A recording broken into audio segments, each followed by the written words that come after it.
Well, good afternoon and welcome to the Splatoon 3 Splatsville Showdown tournament, where it is sweater weather, the vibe is chill, and we're here to bring you some of the most intense Splatoon 3 action for the top teams competing for 2 grand prizes and a trip to Boston, possibly. I'm your Spray by Spray host, Jordan Kent, and joining me, 2 of the finest commentators in all of the Splatlands. Let's welcome in 9-hole Grains, of course, and then to the big stage, K-Bot. How we doing? Welcome in, and for both of you guys, Splatoon 3. It's been out for a couple of months. We've already seen some changes in the competitive scene, starting with you, K-Bot. What have you noticed about the trends, the meta here with competitive play in Splatoon 3? Yeah, as we've been getting into Splatoon 3 play, right now, we had a very, it was very formulaic, trying to figure out how to play around your team in the competitive scene, right? All about the benefits of playing with a consistent roster is all about how you're playing around your teammates. And so as we're transitioning into Splatoon 3, we're starting to see teams figure out exactly how they want to play around one another in this new game, given all of the new specials, given all of the new weapons. All of these things are finally starting to click now that we're about a month in, and it's real exciting to watch. And Nine, you obviously have played several hours already. I've been calling you each and every hour of the day, and there you are on the sticks once again getting splats. What have you noticed? Because obviously there are some changes from Splatoon 2, and teams are already starting to figure out the direction that this competitive scene is starting to go. Yeah, the easiest summary that I can say is, whatever your plan is, it better be a very quick plan, because boy, oh boy, this game moves at a tick that Splatoon 2 couldn't quite reach, even in the fastest metas. And K-Bot brought up a great point. People at the start were spread out. It was a little bit of a Wild West scenario, but they very quickly figured out the most effective tactics. And as soon as that came in, we started to see a lot of stability, and that's what I'm predicting we'll see here today as well. As we mentioned, 4 top teams that have really had to splat their way to get here to these finals. Let's go ahead and check them out and take a look at the bracket as we get set here. And K-Bot, let's start with you. Our 4 teams, Destiny Bond, DNA, Starburst, and Ascension. Any thoughts on any one of these squads? I mean, looking at this first matchup, to Nine's point exactly, the first matchup we're going to see today is going to be one that is all about that speed, all about that aggression. Destiny Bond versus DNA. Both these teams are going to want to be incredibly far up in their opponents' faces and making sure that they're not comfortable at all. Headlined on Destiny Bond by Zero and Juan, this frontline duo is going to be playing these short-range shooters of the Splash-o-matic, splatter shots, and what have you, to really try to make their opponents squirm. And on the other side, we're going to see much the same story from DNA. So on the top side of the bracket, we're to see that incredibly fast play as we get started today, and seeing exactly how those teams start to gel around one another, especially after coming off of a little bit of break in the play today. But then as they start warming up later and later, we'll see exactly how fast they're able to play and if they can outpace their opponents. And Nine, piggybacking off of K-Bot, for as talented as all of these teams are, we probably won't see too much variation as far as their loadouts as well. Absolutely not. We've got our notes here, and we've been following along as the time has gone on. We're going to see 2 weapons a lot, right? The Splash-o-matic we're going to see, and the Sloshing Machine we're going to see. It's, again, we've kind of pieced together how these teams are going to play around the Crab Tank and around everything that the Sloshing Machine brings to the table. So what we're going to be looking for today maybe isn't big differences in terms of the weapons that these teams play, but rather how they play and how they respond to certain situations. All right, doing a lot of laundry and a lot of crustaceans on the maps here today. Let's go ahead and check out the rules as we get set. This will be best of 5 all the way throughout. Double elimination, that's right. You're getting a healthy dose of some Splatoon 3 action here today. The higher seed will choose the mode, lower seed will choose the stage, and after the first game, the winning team will choose the mode, the losing team will choose the stage. They're your formed game modes, and then a mode cannot be chosen more than 2 times during the match, and your map list: Scorch Gorge, Eeltail Alley, Inkblot Art Academy, Flounder Heights, and Brine Water Springs. We mentioned the round trip to Boston. The 2 grand prize teams will also get a Splatoon 3 Splatsville Showdown trophy, 10,000 My Nintendo Gold points, and then various Splatoon 3 licensed items such as a jacket, backpack, pin set, and tech decals. And so movement here, K-Bot, as we get set for our very first set here, really has been accentuated in Splatoon 3 because there's so many different ways you can now move, and that almost becomes just as important, if not more important, than aiming in this game. Yeah, indeed. And that's one of the things we're seeing a lot with certain players on certain kinds of weapons as well, especially with the frontline weapons. Talking about these short-range shooters, historically, they haven't had a lot of movement options. Well, now they have these base options of the Squid Roll and the Squid Surge. The Squid Roll is very useful, especially for that little bit of extra armor that you get in terms of trying to avoid getting splatted by your opponent. But we haven't seen a lot of the Squid Surge as much. I imagine players will start to warm up to, that movement option, especially as we start looking at some more maps getting added to the game, especially here on Flounder Heights, getting added just this week. We'll see some teams get to play it today. Well, speaking of Flounder Heights, we are getting set for Splat Zones on Flounder Heights for our very first match here. And 9, let's go ahead and give us a breakdown of this stage and game mode. What are you looking for here when these two combine?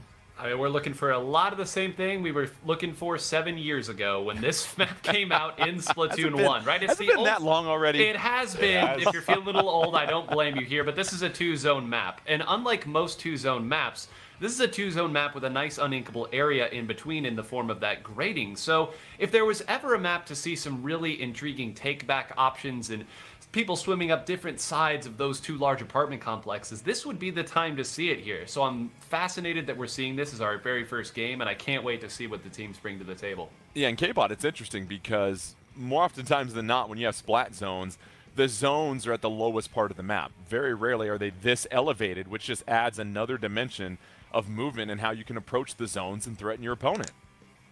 Yeah, indeed the case. And actually, it's one of the reasons why I feel like as we've started to see these maps get played a little bit more in competitive settings, Flounder Heights is probably one of the weaker maps for a crab tank. Most of the time, we're talking about how valuable and how important that crab tank special is on these Splash-o-matics, but instead, that's probably going to go down in value a little bit, thanks in large part to that verticality. So watching exactly what these players start to pull out instead is going to be incredibly interesting. Other thing I want to call out, though, Bliss probably looking for an Explosher this time around, which will have a very nice time inking over these smaller, tighter zones, and it'll be very difficult for Destiny Bond to lose control of zones completely.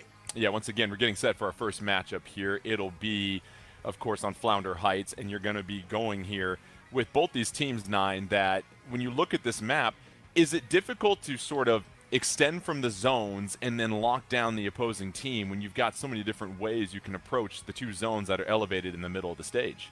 Yeah, the formula on this stage back in Splatoon 1 and what we've seen so far in Splatoon 3 is you have, if you do get that lockout scenario you're referring to, a couple people go down past the opponent's zone and into where they would drop rad out of spawn, but you'd leave a couple people back to watch the left side of the map or the opponent's right side when they could swim up the different sides of the apartment complex. If you're not looking to that way, they can go straight up to your zone with very little stopping them, and they do have a drop down to do just that. It's a very valid avenue for at least breaking up the opponent's pressure. So I would expect to see at least one person from each team stay back in those scenarios, but to your point, the others are going to be in a free-for-all. And K-Bot, you mentioned this is not a crab-friendly map here. What specials do you feel like will do well in this situation?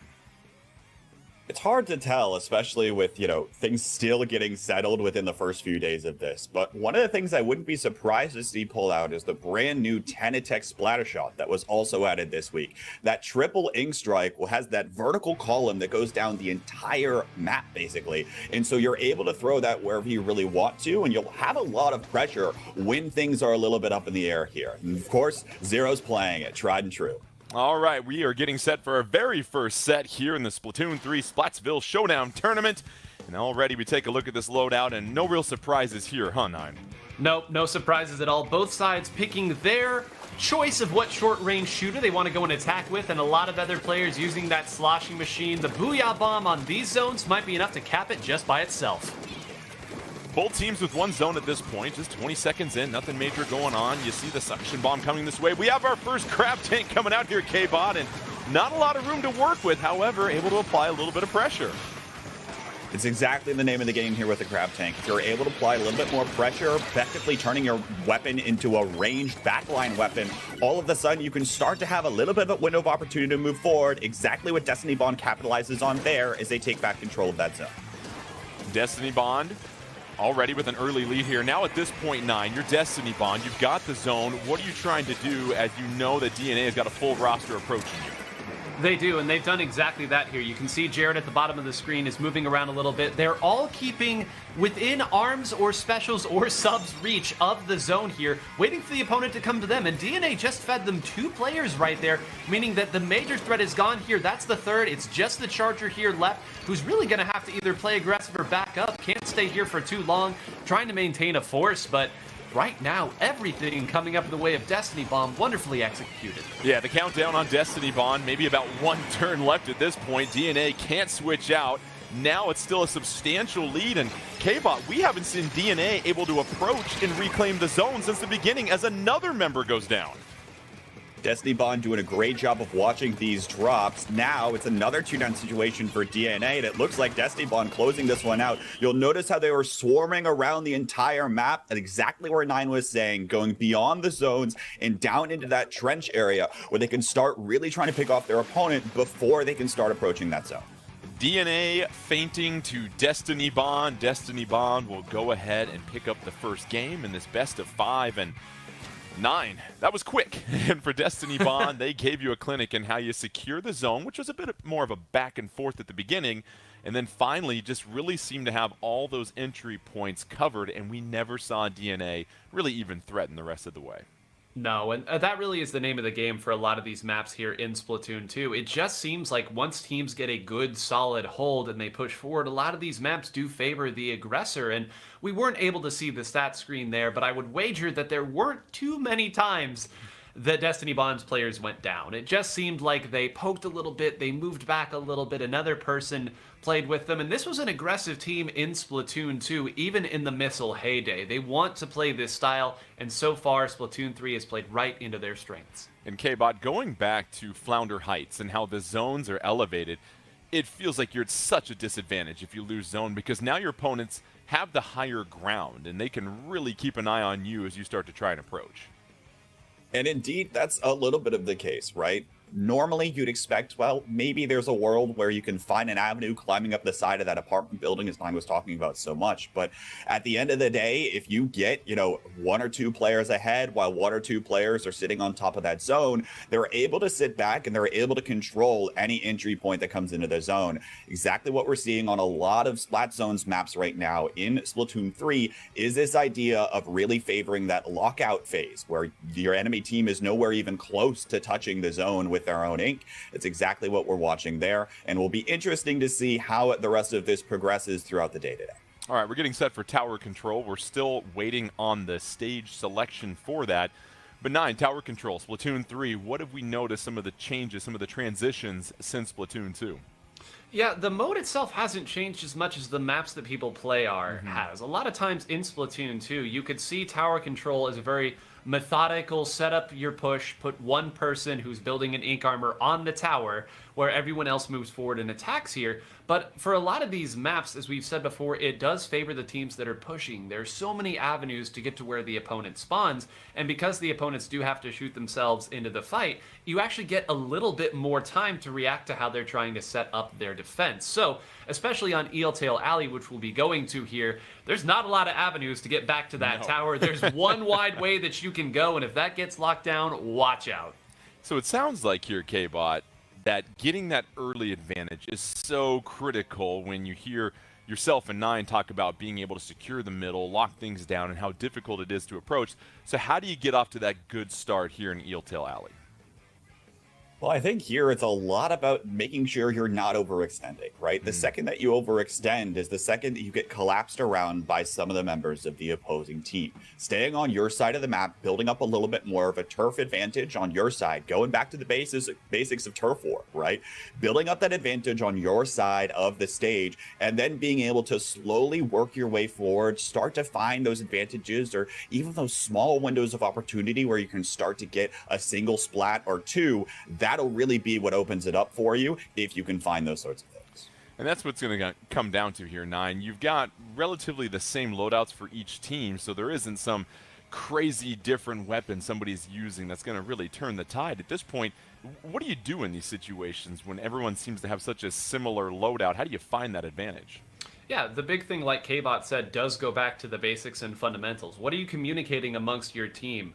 if you're not communicating properly, there are going to be small windows that you need to take that some of these teams might miss. And one of the things that really both of these teams have built their brand on is we don't care whether or not that opening is there. We'll go for it and find out if it was open after the fact. But when you have two teams doing that, momentum is such a big deal. And we saw again on a map that favored the defender how difficult it is to get back in no matter how well you play. So I'm very excited to see again how this first engagement goes and if DNA can find themselves here as they're on the back foot. So K-Bot, how did these elite teams help advance their tower in these situations? Because it's more than just having one inkling on top trying to ride this thing. They're having a bit of a cavalry, or a, no pun intended, a Splatoon around them as they get set to advance. What are they looking to do in order to advance this thing?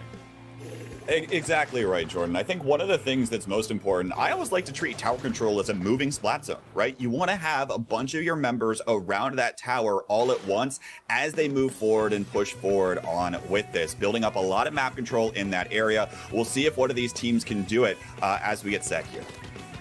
Here we go, tower control on Eel Tail Alley. Destiny Bond has taken the first game. Let's see if they can go ahead and grab a huge advantage in this best of 5 already. See the Killer Whale 5.1 coming out. Early advantage for DNA, but down they go. 9-4-2 advantage on the map for Destiny Bond.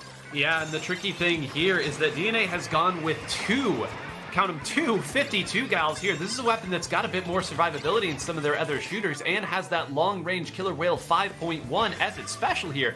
So they were banking on having more survivability. Instead, I think they went down faster this time than in the last game.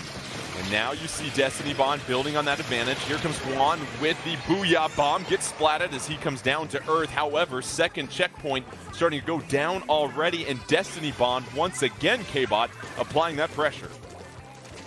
Applying that pressure again. Look at how much ink they have around this tower. It makes exactly for punishes like that to come forward just the same. But it looks like DNA is able to find the wipeout, and this tower is going to go back to mid.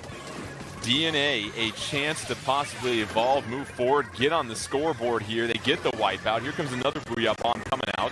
See the E-leader on the tower. They're getting to the checkpoint. And finally here, 9, you see some more purple ink on the map. Yeah, and this is what we said. Everything that we talked about with Destiny Bond having an advantage in these maps favoring the attacker, it goes the other way as well.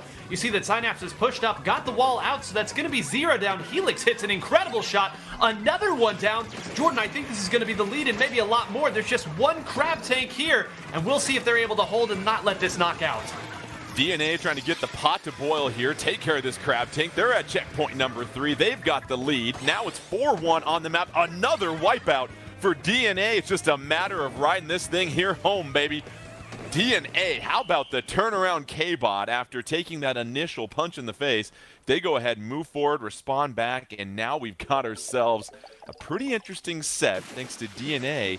Shows that they can also throw a little bit of ink themselves here. Yeah, absolutely the case. I mean, look at how far forward the 52 gals were going here for DNA. They were able to start utilizing a little bit of that ink coverage that they had in front of the tower and capitalizing on that, snowballing that into an advantage and surprising their opponent, popping out of the ink and with this Ninja Squid ability that is something that we've seen a lot so far in early Splatoon 3. That ability to surprise your opponent, keep that snowball rolling as it is exactly what DNA did there in order to find the knockout. And 9, we talk about teamwork, collaboration, communication. Sometimes your stars just need to be stars and win those one-on-ones, and that's what we saw from DNA to really take momentum here. Absolutely, force the issue. The 52 gal and them going with a double 52 gal may not seem like a big shift, but it does dramatically change the outcome of that game because the 52 gal, one niche that it will always have and has always had is it generally enjoys the matchups against the other short-range shooters. There were 2 of those, 2 very, very strong players on Destiny Bond in Jared and Zero who are using it. If you think that you can force one-on-one situations, you know on paper your weapon's going to get it done, and you know the players piloting that weapon not too shabby either. All right, Clan Blitz is coming up here, K-Bot. What do we typically see here? Are teams sticking with these same loadouts, or do you go with some different strategies because Clan Blitz is such a change of pace compared to some of the other modes here? Yeah, you know, you mentioned it is a change of pace, but surprisingly, we don't see a lot of that reflected in terms of the weapons these players are picking. Expect to see a lot of short-range shooters even still, and actually maybe even expect to see a stray away from an E-leader or something as we're looking to have a little bit more motion around the map. That one of the crucial components of Clam Blitz is the fact that you have to control most of the map in order to find those clams, pick those up, and then take those up to the enemy barrier. Having a little bit of extra mobility is always something that's going to be favorable here. The thing about Clam Blitz as well that we're seeing in Splatoon 3, it's not going to be incredibly knockout heavy, right? This is going to be something that probably is going to come on down to the wire, and I'm really excited to see what's going to happen here now that these teams are at 1 game apiece. And 9, obviously, it's about that coordination when you've got those power clams, and then how do you maximize the number of points you can score? How are teams doing that now? Because obviously you don't have the same slate of specials that you had in Splatoon 2 that allowed some certain strategies. You've got to change it up this time around, especially as they get set to head to Brine Water Springs. Well, Brine Water is a whole other conversation that we can have as it's going on. But, you know, it's funny you mentioned specials. The unique thing about the Crab Tank as compared to a lot of Splatoon 2 specials is you oftentimes had your staying power specials that could simply keep the pressure on once you were in, and you would have your engagement specials that opened the door, if you will. So you could open the door and then make yourself comfortable. Crab kind of lets you do both, right? If the opponent is positioned improperly, you can take them out from a distance, and then once you have opened it, it sort of makes sure that everything around the basket is opened up for you as well. So that's another reason to the point here, if you all are tired of Crab Tank, get ready. But that's one of the other reasons we've seen it so much here. It really does have an answer for most situations, and it lasts an awfully long time. All right, we are tied at 1 game apiece between Destiny Bond, DNA, best of 5, a chance to move forward here on Clam Blitz as we get set to try out one of the new stages in Brine Water Springs and K-Bot. This really feels like one of those maps that the second you spawn, you're finding yourself in a firefight. So how do these teams make sure they get this early advantage? Exactly the case. I mean, you get the advantage by trying to play around that Ninja Squid. You saw Jared early on that overhead sneak right on up there. It is still, you can see, lurking in the distance, is going to get taken out by a good play from DNA. But if DNA is not careful, all of a sudden Jared can come up with 2 or 3 splats and start snowballing that into map control or even a Clam Blitz push here. You see the Crab Tank coming out, 4 members alive for both squads right now. Obviously, Clam Blitz a little bit more slow developing, and you keep an eye on the Clam currency on the map at this moment. Nice little splat right there, 9, and this is possibly a chance for Destiny Bond to break through. Yeah, great patience there. Waited for really about 10 or 12 seconds, and that is a lot of time in Splatoon to get that, but they were able to get 3 down, and now you'll notice here, because they didn't have clams, they do have control of the basket, but not an immediate threat. They're going to pass it around, shift it back to Bliss here as they try to push their way back in. I will say, though, DNA has responded very well. It appears they have some moderate control. A great shot once again by Helix. Wow. And again, feels like it just took a little too long to develop. Helix sacking the quarterback. That'll go ahead and push Destiny Bond back a few yards, but they're getting set to reload. 4-3 advantage on the map through DNA and K-Bot. It feels like this approach up the ramp to get to the basket is so difficult as you have a 3-on-1 situation go favor of DNA. It is going to be incredibly difficult, especially when you've got an E-leader as talented as Helix sitting up there, able to have such good sight lines that you're seeing now on most of the entire map. You're going to have an answer to displace Helix, and right now, it seems like Destiny Bond is having a difficult time finding that. Oh, Helix jumps down, and that's going to allow a push coming in for DNA. Helix, you saw the splat. You'll relive it. That opens up a lane for DNA to start filling up the basket, and they take a nice, sizable lead here. All 4 members around there. Also, that wave breaker creating a little bit of confusion as well, too, here, 9.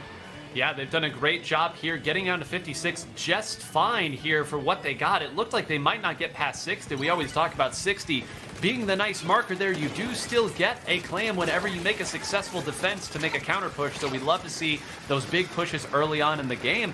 Thus far, again, it's been the double 52 gal that has given DNA enough survivability to stall their opponent, and more than anything, slow them down enough for Helix to make those big-time shots. You saw Zero doing a nice job of staying alive, gets the Crab Tank out to help out their buddies. Here's Jared with the power clam trying to move to the left. You see the sloshing machine meeting them there, trying to move forward, looking for some more reinforcements. The opportunity is right there, K-Bot. They just need to move forward just a little bit more. Finally have it, but weren't comfortable before they had to take down those 52 gals on the left side. Now it looks like they finally opened up the door here and are going to stick around for a moment, allow for this power clam jump to come in. Will they be able to find it? No. It looks like Synapse was able to take care of business there, shutting down the push, and DNA will keep the lead. DNA hanging on to a 15-point advantage. Both teams with the penalty. Here's Synapse. He's got a Booyah Bomb. That's going to be an opportunity to open up some weight. Another Power Clam coming. Now it's just a matter of filling that thing up with a few more clams. Destiny Bond trying to take the lead, trying to move forward. However, it's a lot of purple ink coming their way. And yes, 9, they take the lead with that Power Clam. Great job and great patience by Zero there to make that push happen. There were a lot of wrong times to move forward. That was not one of them. And, you know, to Brine Water, as we go back to a more neutral situation, it is very easy to get back to mid and get to more of those clam spawns. They spawn in those pods of 3, and that means that if you hit 3 pods, you are going to be able to make another power clam. We thought the push was done. They wisely went back to mid, built another power clam, kept the pressure on, and so far they're being rewarded well. Just short on the throw for Synapse, so that's going to be some work for DNA to go pick up that Power Clam. 1 minute left here. DNA trailing by 14, and K-Bot at this point, do you start to think about a defensive approach and formation if you're Destiny Bond? You absolutely have to start thinking about it here. There'll be another opportunity for Destiny Bond, to find a push if DNA does end up getting a Power Clam to that barrier. So we're going to see a little bit more defensive play, especially Bliss right now, playing incredibly far back here, making sure that DNA can't turn around this corner. Holding this choke point's going to be massive. 2 specials coming out from DNA. Destiny Bond also throwing the Wave Breaker to provide a little bit of defensive support. 20 seconds left, 14-point deficit, only 2 on the penalty. However, 9, DNA unable to capitalize on the open basket. Yeah, and now they're going to have to wait, and this is big. Seconds ticking away here. They're going to have to wait for the ball to drop for them to even have the opportunity to push as they wait. Everybody is back on the map. Now Zeke goes down. Really not much room for error here. They're going to need a Power Clam and a little bit more. Helix just trying to get 1 splat to help even the tide. You see the Crab Tank applying some pressure for Destiny Bond. Helix has got the rock, trying to find an opportunity. Wavebreaker comes out, but now it's 3-2. Helix can't bust through. Taken down. Destiny Bond with the wipeout, and that should do it as they are able to hold it at the goal line here, K-Bot. And really, you saw a last little ditch effort by DNA, but Destiny Bond doing what they had to do to secure the dub.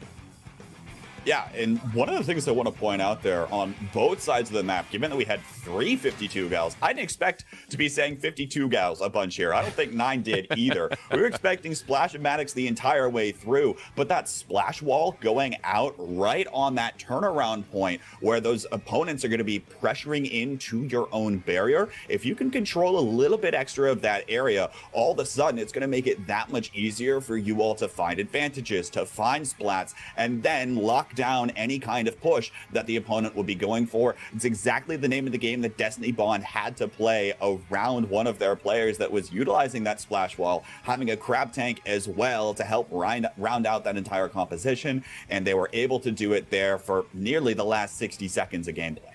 And we saw a couple of times, 9, when that basket would open up, we saw the Wavebreaker coming out, and any type of special that can do some displacement is huge in Splatoon 3.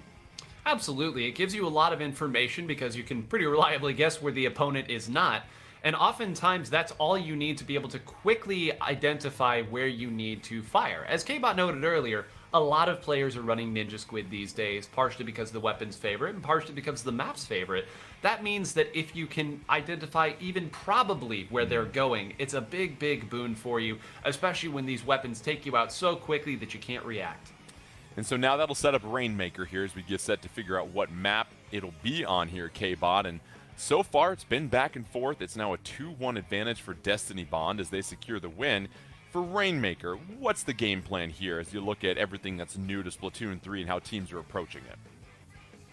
I mean, name of the game for Rainmaker is going to be the blitz play style that all these teams really like to favor, right? If you can find a way to very quickly rack up a lot of points on the board and get that fish right up to the opponent's base, that'll be exactly what you want to do. And capitalizing on the ability to take that space from your opponent is the name of the game here, right? You're probably not going to be relying so much on slower pushes with Rainmaker, even though that Rainmaker has that long arch shot. It's going to be incredibly vulnerable. If someone can sneak up, there's a crack in the armor, and take out that Rainmaker, all of a sudden the push is going to be slowed. So it's going to be really about how these teams are gaining that space, utilizing that intel that Nine was talking about, and trying to make split seconds decisions to push that Rainmaker forward.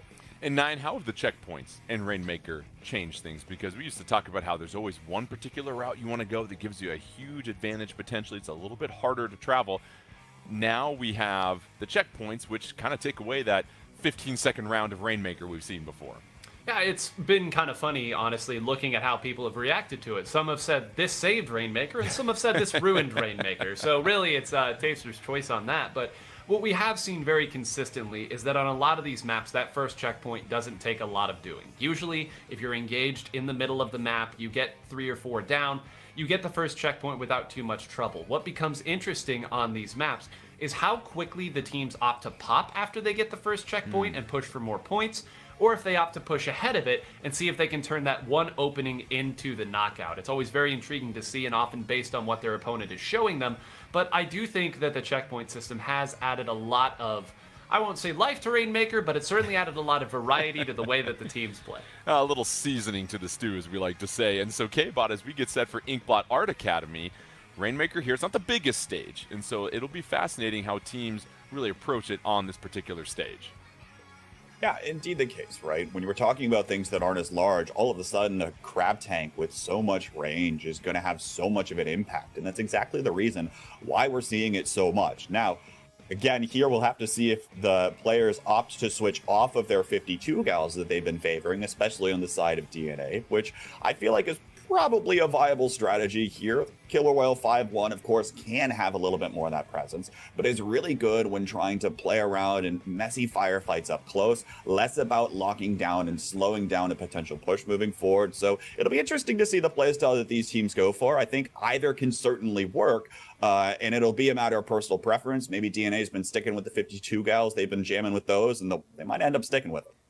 Destiny Bond just one game away from moving to winners finals here, and 9, you point out the biggest shift has been the double 52 gals. So let's see if there's a difference in the loadouts here. You see Destiny Bond not that time around. It's only going to be one 52 gal, but DNA, however, they're going to go with the double 52 gal. Thoughts on that, 9? Yeah, well, this is one of the maps that has an unequal surface that the Rainmaker has to get past. So if you are bound and determined to not give up much ground past that second checkpoint, this is the composition that you would want. And at this point, they've run it in 3 different modes here. I think it's probably here to stay.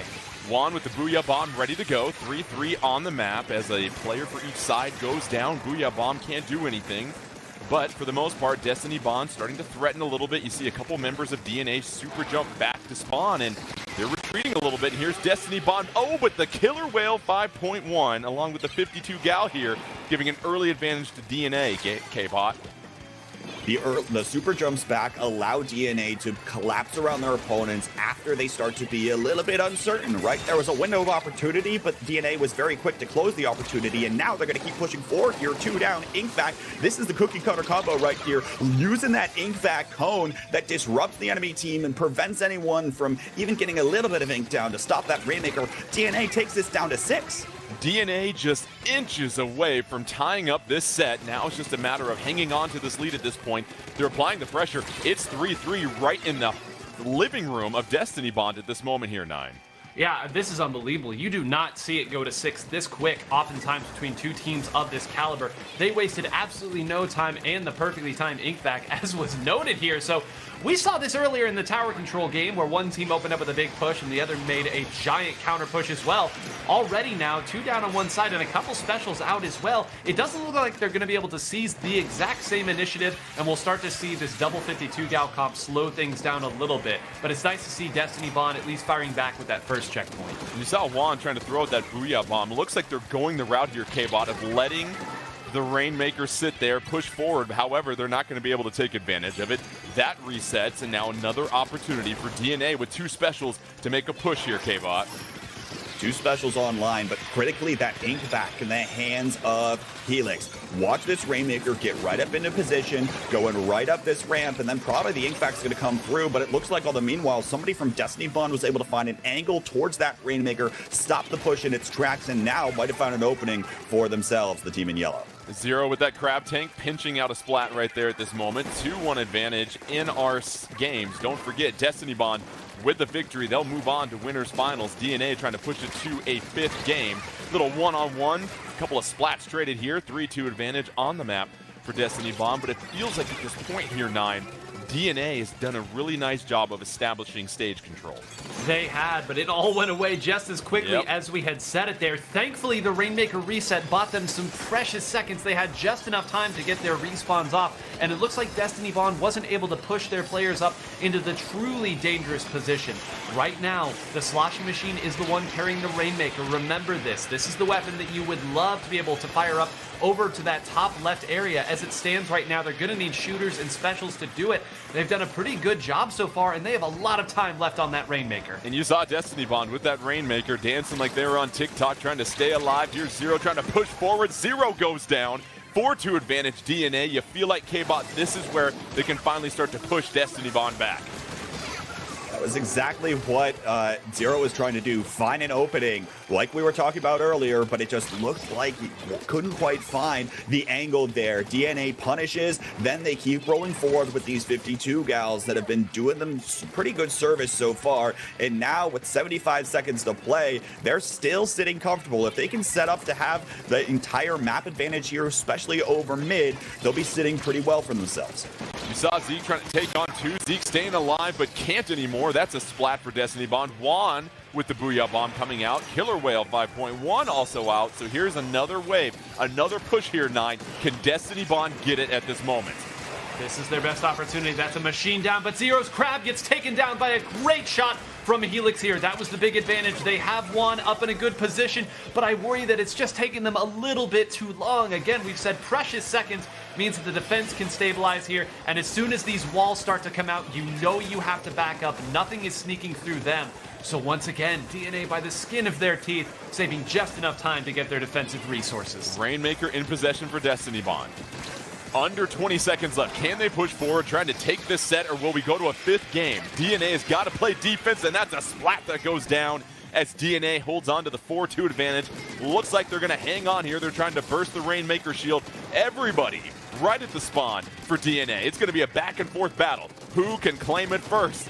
It's turning purple. It's turning yellow, but time runs out as DNA takes the game and forces a 5th and decisive game. And K-Bot, it was all about that opening onslaught that allowed DNA to play with the lead.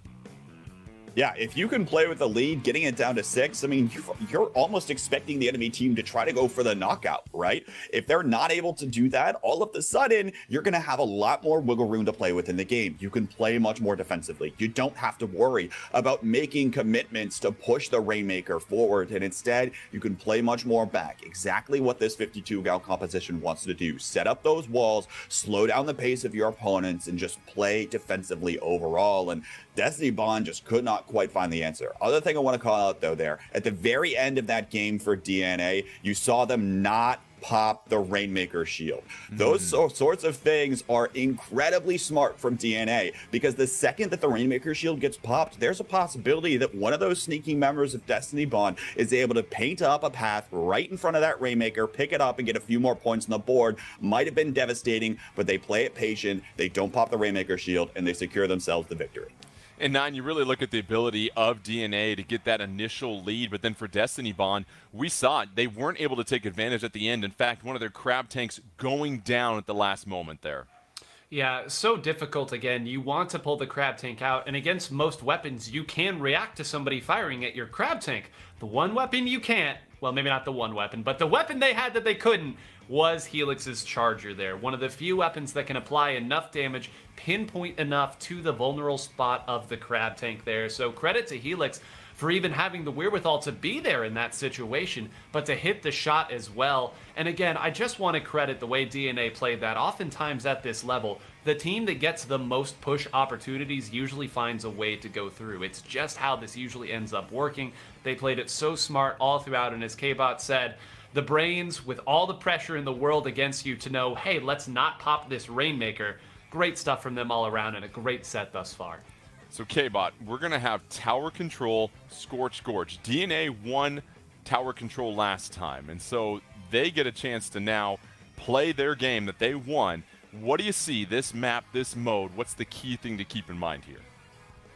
So one of the things about tower control on Scorch Gorge specifically, or any Scorch Gorge mode, right, are those elbow points, these turnaround points. We were talking about a little bit on Bilgewater, right? Very similar thing actually comes together with Scorch Gorge as well. You want to make it so that at that smallest possible point where the opponent will be approaching in from on the far side of the map, you want to make sure that your opponent can't turn the corner and start getting right into your spawning area. That'll be the name of the game, and the team that can control that will be able to shut down or open up pushes on their side of the map. So that'll be exactly what we're looking out for here. And with these compositions, playing a lot of these 52 gals, they should have a great job of doing that with these splash walls as well. So 9, if you're Destiny Bond, how do you combat these 52 gals that are coming out? Do you stick with what you typically use, or how do you maybe throw a counterpunch in this situation, since ever since DNA switched those two 52 gals, they've really evened up this entire set? Yeah, it's a great answer, and it's one that I think a lot of these teams aren't really prepared to answer because, again, we have seen so much of the machine and the splash-o-matic and the crab warfare all throughout, but I think if your opponent is getting the better of you here with the 52 gals, you have to recognize that, again, they're trying to force you apart and force these fighting situations and slow the pace of play.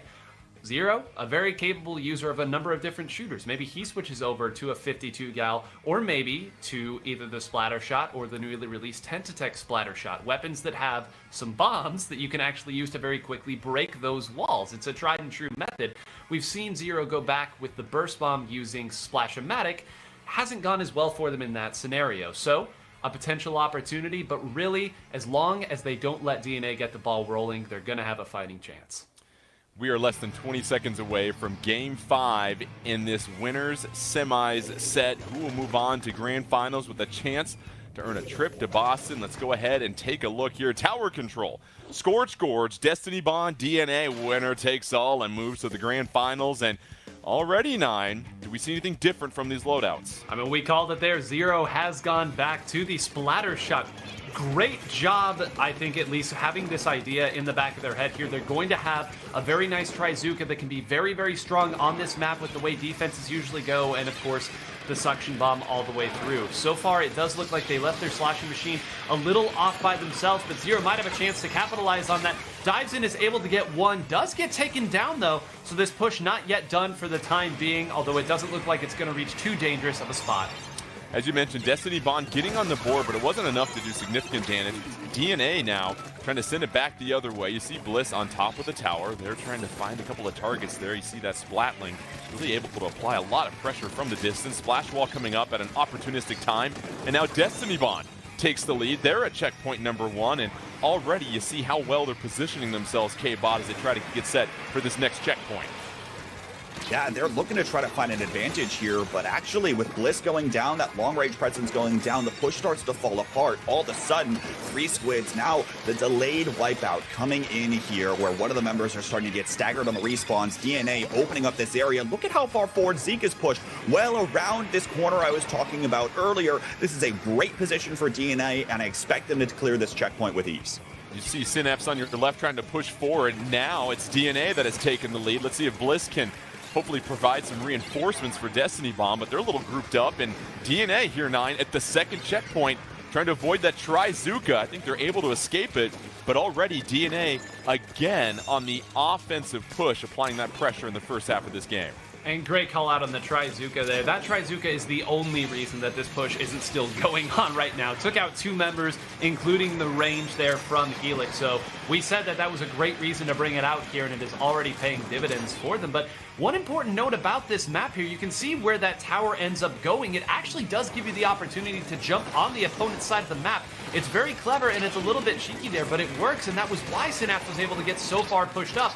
You see that the members of Destiny Bond not able to do the same. They get bunched up on the right and very quickly go down as a result of that. And that is the wipeout, so DNA with the advantage can once again try to get set for another push as that tower returns. And so far what we're seeing here is DNA's ability to quickly snuff out any of the other pushes here, K-Bot. And now if you're Destiny Bond, you're going to have to not only secure this tower, but find a way to extend these pushes.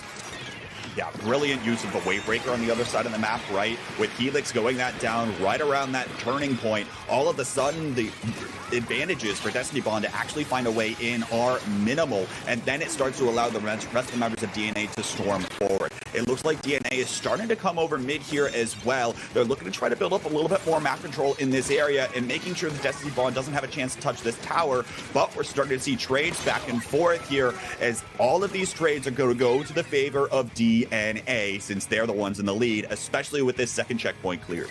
Minute 45 left. DNA with a 16-point advantage. They are trying to punch their way to winners finals. Here's Helix just trying to cover a little bit of turf, provide some movement for their team. Tower is now coming for DNA.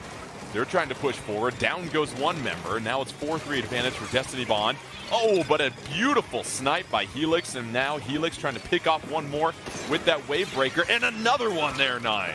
I mean, the E-Leader, all these other weapons that we have talked about, the reason why they've become so prevalent and so popular, and the reason why everybody is running Ninja Squid, is because this gosh darn E-Leader is so powerful. So many of the map's favorite, so many great sightlines, and if you have a player like Helix who can hit those shots when necessary, you're going to get paid dividends over and over. With just 1 minute left, DNA has been in firm control of this one. Zeke going down, but not before a trade. Now it's 3-2 Destiny Bond, 3-1. Opportunity possibly knocking, but DNA on the tower. They're wiped out. This feels like K-Bot, maybe your last opportunity to get a solid push here before you get knocked down to the loser's bracket. If any moment is the chance, it is this moment, especially with Jared already in this position, already with the crab tank, and now looking to use it, surprising the members of DNA, hopefully, but not able to find much value from it right now, but notably pushing Helix back. The Trizuka comes in as well. Booyah Bomb down and thrown down, and it looks like there might be an opportunity for Destiny Bond to move forward. Have to be careful of their backs, have to be careful all around. Jared's still looking to try to sniff out where some of these members of DNA are coming from, but now they're at the second checkpoint, and they're looking to try to clear this. We'll see what specials come out here as DNA looks to try to take this one back. Perfectly timed Booyah Bomb. Will it be enough? Tower moving forward. They're stopped too short, though, but then they finally get the win at the buzzer. It was enough of a team effort there, 9, to withstand the Booyah Bomb, the onslaught from the E-Leader, and Destiny Bond snatching victory from DNA to find their ways into winners finals. How about that finish, 9? I mean, what a great set, and for it to end like that as well. There's so much that I would love to break down about the way that that game ended, but K brought up one very important point there, and that's in those final minutes, you're putting all of your specials to the opponent's base. You know that Helix is back there. You know that they've got a couple members back there with some Booyah Bombs and some long-range specials. You cannot neglect your flank. And that time you saw one of those pesky 52 gals that's so good at surviving was going to win every 1v1. They had just enough pressure. I'm not sure which two players, but two players quickly moved back. When the Booyah Bomb came in, you saw Juan, not greedy for points, knowing how much time was on the clock, could jump off, put a little bomb backwards there to assist with that, jump back on. They knew they weren't going to be able to hold it for very long, but they knew they were going to be able to hold it for just enough. So the victory for this set goes all the way 5 games. Let's take a look at the bracket as Destiny Bond. It comes down to the final second here. K-Bot, best of 5, that's all you could ask for here. So Destiny Bond will head to winners finals, DNA to losers semis. But from what we just saw, this is going to be very, very competitive. Well, that is just one half of winner semis. When we come back, it'll be Starburst versus Ascension. We'll take a quick little break here, but you're watching the Splatoon 3 Splatsville Showdown Tournament. More action when we come back.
Why, hello there, sweetie. You can call me Gram Grams. I start my mornings with piping hot tea and ice-cold domination in this here Nintendo Switch sports game.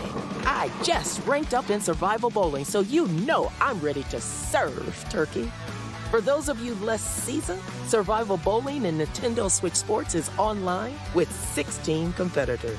Get a top score and we reduce our competition. Smooth like gravy, baby. Awesome. Try and learn from the replay, dear. Final round. I can taste victory. These two look tough, but I'm perfectly cooked. And I look good because these are all the outfits I've collected dominating y'all. Surprised? You shouldn't be. This is Graham's game. I got the stuff. Do you, turkey? Nintendo Switch Sports. Available now. Rated everyone 10 and up.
And howdy y'all again. Welcome back to the Splatoon 3 Splatsville Showdown Tournament. Jordan Ken alongside 9 and K-Bot, and we just saw two teams go the distance in winter semis. There was a matchup between Destiny Bond and DNA that went down to the final second of Game 5. So let's check out the bracket and take a look at the upcoming traffic here. Destiny Bond moving on to winners finals. They will play the winner of Starburst and Ascension, and you see DNA going down to the loser semis. So Starburst and Ascension, 9, we saw Starburst go 13-0 in the ladder, 3-0, and then 3-2 versus Sayonara. So Starburst, a very powerful, talented team, almost getting knocked out before they got here. Yeah, Starburst has won virtually everything in Splatoon 3. They were the dominant team coming out of Splatoon 2, and early on in Splatoon 3, they looked like they had some vulnerabilities, but these kids are so smart. They figured things out so quickly. They figured out the way that this current meta was going before a lot of other teams did, and they have been dominant in North American play. So to see them have a close set with Sayonara was great. Will they be able to keep it up, or was that just a little bit too much? Did it take too much out of them to get that win to go the distance today? Don't forget, our top two teams will each punch their ticket to the Splatoon 3 North American Championship later this year, and what we've seen so far here, K-Bot, is that some teams are willing to change their approach after the very first set, very first game potentially. We saw the double 52 gals come out for DNA. It feels like still in the early stages of this meta as people are learning more and more about the game and updates are coming. Adaptability is huge for any team based upon how you're doing and also what you're seeing from your opponent. And precisely the case, right? I think that's one of the things as well that Starburst does particularly well, right? Oftentimes, you're noting that Ice will typically be going over to an E-leader or Charger if he gets to choose what he wants. But in a lot of cases where the enemy team is playing a Charger, Ice will actually be switching over to the Flingzo Roller. Now, you might be like, whoa, Roller instead of a Charger, but hear us out for a moment. The Flingzo Roller can ink up basically the entire map in the blink of an eye, and has the returning Tenta-Missile special back from Splatoon 2 to displace an enemy anchor on the back lines, open up even more space for your team, and that'll exactly be the game plan that Starburst is looking for if there is a charger on the enemy side of the map. So gonna have to see what they elect to go for here. Tenta-Missiles, everybody knows them and loves them, of course, and they still play a role in Splatoon 3. So we're getting ready for tower control. Inkblot Art Academy 9. We saw this for Rainmaker in the previous set.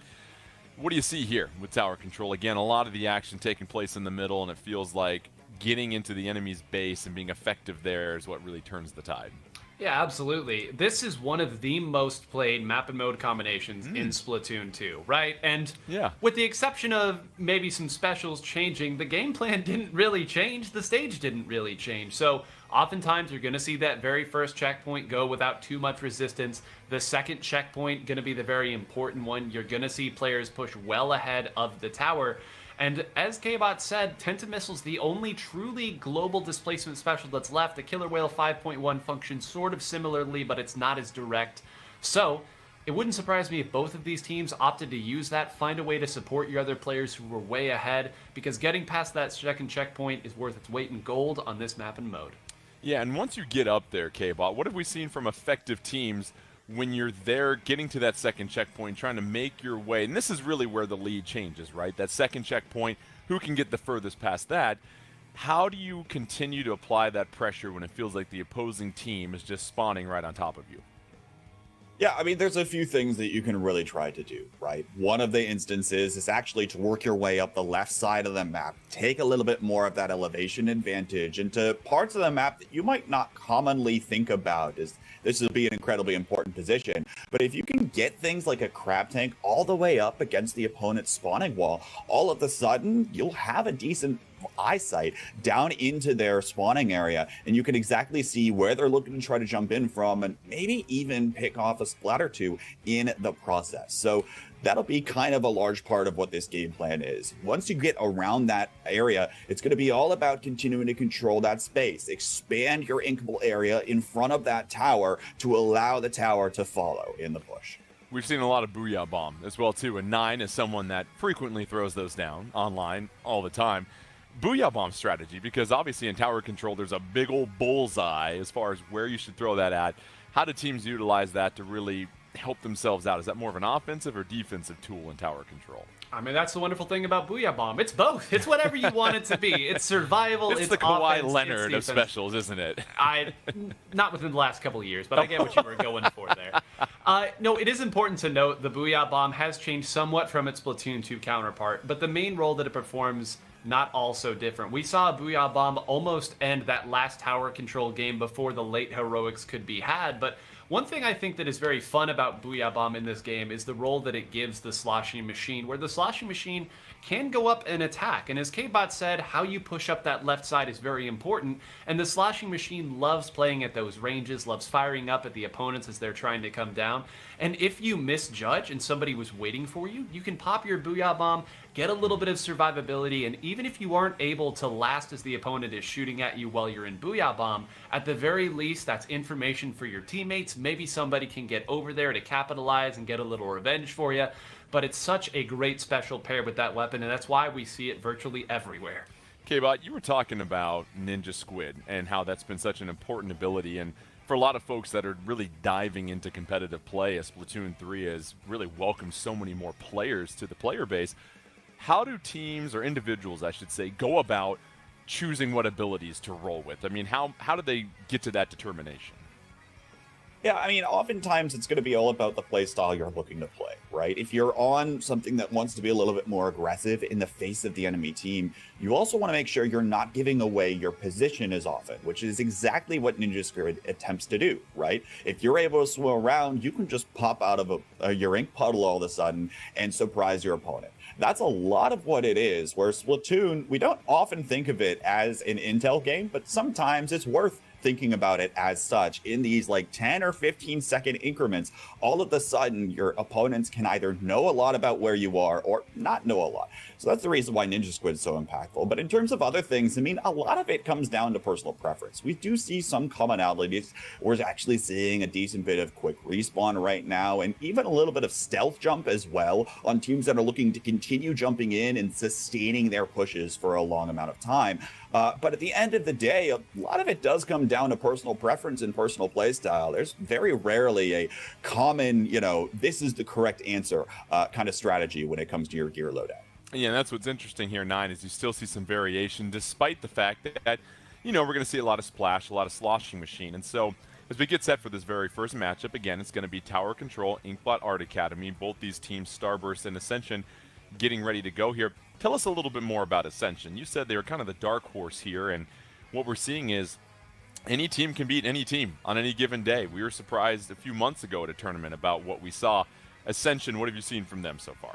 Yeah, Ascension is a top-tier squad from Splatoon 2. They cut their teeth against these top-level teams for a great many years, and the players on the team, Evan, Sven, Twig, and Odds, they are top-tier players, and a lot of them very, very strong at the weapons that they have been playing.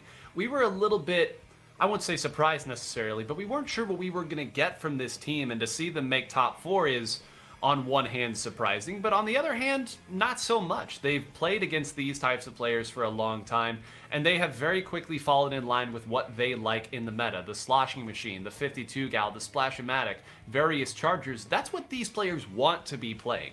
So the fact that it has been that sort of meta here has let them very, very quickly figure out how they want to make their team play, how they want to dive at certain parts of the map very quickly, jab a little bit, fire a little bit, see if they can bait somebody coming out to attack them and collapse on them here. So it's kind of been touch and go for them. They have very quickly established and more re-established, I guess is a better way to put it, their throne here at the top of Splatoon 3. K-Bot, you look at the different roles every player has to play on a team, and you've got your frontliners, but let's talk about the anchor position for a little bit, because it feels like it's so important here when you see how powerful E-leaders can be. What is the anchor position trying to accomplish for any highly competitive team? It really does depend on what your team wants to do in terms of playstyle, right? That E-leader is looking to play passively, is looking to have large sight lines, and is looking to use its range to really shut down any kind of momentum that an enemy team could be thinking about, right? If an E-leader has intel, that's really all it needs in order to shut down some things, get a splat here or there, and all of a sudden, it'll be something where that E-leader can translate that into an advantage. But we're also seeing a few other weapons get picked in this backline or anchor position. Sometimes it'll be a heavy splatling. That's objective is more so to help lay the groundwork for a little bit more ink around the map. And then, of course, I was just talking about the Flinza roller that I expect Ice to play at some point today. It's going to be about charging up, having, of course, that ink around you, but also about charging up for those Tenet missiles and firing them off at nearly all times. Here we go. Tower Control, Inkblot Art Academy. Get out your paints, get out your smocks. Let's go ahead and get some ink on the turf here. A nice little matchup here between Starburst and Ascension. 9, I always go to you here. What do you see from these loadouts, my friend? Well, we saw exactly what we expected here from Starburst. Double Splash-o-matic. We have Bran on the sloshing machine and Ice on the Flingza roller. One important thing to note, though, on the side of Ascension, Shinx has been subbed in and will be using the Tri-Slosher. This is a weapon that Shinx has made for many, many years, but it's one of the other weapons that is so strong offensively. We all know what that hitbox can do once it gets rolling. So a little bit of a variation in the loadouts here for Ascension, but now we see Starburst. They're pushing the tower forward. They're past the first checkpoint. It's 4-3 on the map, and you've got Ice with those missiles. Here we go, K-Bot. A little bit of displacement here in the enemy's own backyard. Precisely the case, but the Wavebreaker is looking to do the exact same out of Starburst. As that one was coming forward for Ascension, it looks like Ascension was actually able to capitalize on that Wavebreaker being down. So the displacement works in both ways, and this time it's going to be Ascension on the defensive side, holding that second checkpoint, that critical checkpoint we were talking about earlier. We were just going to say that same thing, K-Bot. The fact that they were able to prevent Starburst, who really seemed like they had no issue getting past the first checkpoint, from that second checkpoint. Now it's Ascension's turn here, 9. Start to turn the tide, and with 4-4 on the map, nobody with a special ready to go, it's anybody's momentum at this moment. It is, but as we say that already, 2 going down here. Twig is the last one, and it is the 52 gal, so that's the weapon you want still up. So they're going to actually advance a little bit, and Shinx wisely moving forward to take just a few more points. And I believe actually that Twig was able to escape, which means that everyone else should be able to jump to a position to at least maintain some form of map control. So great job on the defensive by Starburst, but great job by Ascension not selling the farm to get a couple more points. Let's check in on Evan with that sloshing machine, throwing a couple of fizzy bombs. Booyah bomb ready to go, trying to find an opening for their teammates. As Ascension once again pushing, they've had most of the momentum as of late, but still trail Starburst. At this point, Ascension a chance to possibly take the lead. Now they're at checkpoint number 2, trying to fight through it. Nobody on the tower, and that is 3-1 on the map. Starburst holding it down, K-Bot. But look at what's able to happen. Ice on the back lines, pops the 10 missiles, finds 3 with them, and then all of a sudden it allows Starburst to roll through, knowing exactly where the opposing team is, and also knowing that the opposing team has to move. If they can time up the way that they're actually engaging on their opponent, they're able to clear them out with ease, and now will be looking to try to make an advantage of their own, especially with this crab tank in beautiful position from Bagel, able to find one onto Evan, allowing a lot of purple ink to go down in front of this tower, and this could be the chance where they break this second check. And you just saw Bagel toasting some members of Ascension, and that allows them to move forward and break the checkpoint. Now it's Ascension on the back tentacle, trying to make sure Starburst doesn't advance. Evan trying to help out here. Evan dealing with a couple of burst bombs, able to avoid those. Booyah bomb coming out, but it's still a lead for Starburst at this point here, 9. And your Starburst in this clock winding down, are you thinking defense, or you still keep the pedal to the metal? I think you still keep the pedal to the metal. You just broke the second checkpoint. It was about by 1 second, but you still broke it. Every push that you get at this point, you can almost look at maybe 15 or 20 points that's going to come of it if you hold it the same amount of time you just did. With the way that they're playing right now, using ice to move up, and the positioning of this crab tank that is way ahead, if they're able to get rid of Shinx on the front line, they should have an opportunity to push forward. But no, Shinx going to be able to take 2 out, a 1v2 and a trade. Incredible individual play, giving them some breathing room and maybe even a chance for a counter push here. So an opportunity for Ascension. They had a slight numbers advantage, but oh, a nice little splat on Bran, and then here comes the miss. That's going to provide a little bit more support. Splash wall coming up here. 4-4 on the map. Ascension just trying to find a splat or 2 more to try and get past this checkpoint. Under a minute left. Here they are, K-Bot. They finally have someone on the tower. Here's a flurry of yellow ink. Here's Ascension taking the lead from Starburst, K-Bot. And look at the position of Evan on that sloshing machine, taking away some of the space from Starburst. Now the crab tank gets popped, and it's going to come up with 2, so it looks like the push is going to stop here for Ascension. But down to 26 is going to be at least a little bit of extra room for them to work with. That's not going to blow over so much here on the defensive sides, especially with what we've been seeing so far for Ascension. Starburst might have an opportunity here, but they're going to have to fight for it, especially now that they go 2 down. 2 down, Ascension in prime position, but now it's a match. 2-2 and a special for Starburst. Here we go, 9. Last opportunity of the game for them. Yep, and a lot of ink back here. This means that Ascension is going to be able to safely build their specials from a distance. Shinx is going to go to try and trade and take 1. That's an okay trade. You're happy with that because you are at the advantage here. You will start to gain special as you continue to trade paint with the opponent. Another special down, a well-timed Booyah Bomb. Can they collapse on top? Evan swimming and gets there just before the crab tank. But Jordan, even if the game hadn't ended right there, Ascension was in a great position as they very convincingly stop the final push and take game 1 against our presumptive favorites. How about Ascension? We mentioned they might be the dark horse. Well, they are neighing and huffing as they go ahead and take the first game here. And how about Evan there, K-Bot? The patience to wait on that Booyah Bomb. Had several opportunities to maybe try and launch it super far. No, saved it, was able to rise up, survive the other Booyah Bomb, and then finally put the punctuation mark on a surprising upset. It felt like Ascension was really applying most of the pressure there, and when they had to play defense, it mattered the most as they were able to maintain those numbers advantages. Indeed the case. You bring up the point about that Blue Bomb there as well for Evan, holding on to it until the moment where someone's able to actually get on the tower. Maybe it's Evan himself, but it doesn't necessarily have to be. The important part about a Blue Bomb when it's thrown to the tower at the end of the match is the ability for another one of your teammates to also get on the tower to force overtime to end. That's the main reason why you want Blue Bomb there on the tower, is because if it clears off the enemy team and one of your teammates is able to hop on, all of a sudden, game over, the victory whistles blow. Exactly what Ascension's able to do there, stopping that push before it gets too far out of hand, and that's going to be what ends up for them. But, I mean, what an interesting game to kick ourselves off with, especially, as Nine mentioned, I mean, a lot of people are looking at Starburst as the tournament favorites here, so they go down in game one. We'll see if they decide to make an adjustment. Rainmaker coming up here next, and as we've seen with Rainmaker, you can talk about the checkpoint and whether or not you love what it did to Rainmaker. Personally, I think it makes it very interesting, Nine, because now you've got to have 2 sustained pushes in order to get this victory here. So if you're Starburst, you just kind of get upset in tower control, and you have a championship pedigree. What's the conversation like for them as they try to bounce back here in Rainmaker?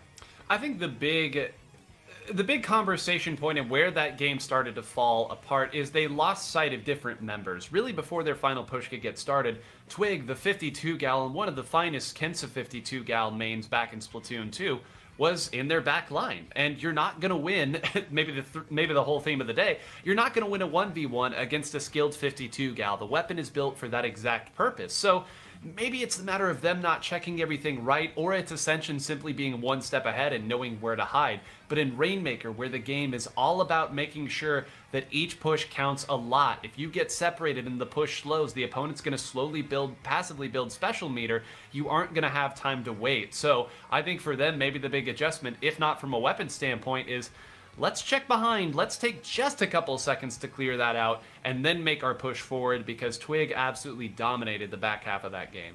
We're going to Eeltail Alley, and what we've seen before, it was tower control in Eeltail Alley during the last set of winter semis here, K-Bot. Now with Rainmaker, again, it's not a lot of room to maneuver east and west. It's a very north and south map. How do you try to make sure you sustain a push, Rainmaker, on this particular map? One of the most interesting things I think about Eeltail, specifically for Rainmaker, is all of the different walls actually provide perfect position for natural cover. We don't talk about cover as much in Splatoon, something where there's a wall between you and the opponent where they're trying to shoot ink at you from. But it's actually incredibly valuable on this map, especially while you're navigating the Rainmaker. You want to keep that Rainmaker safe.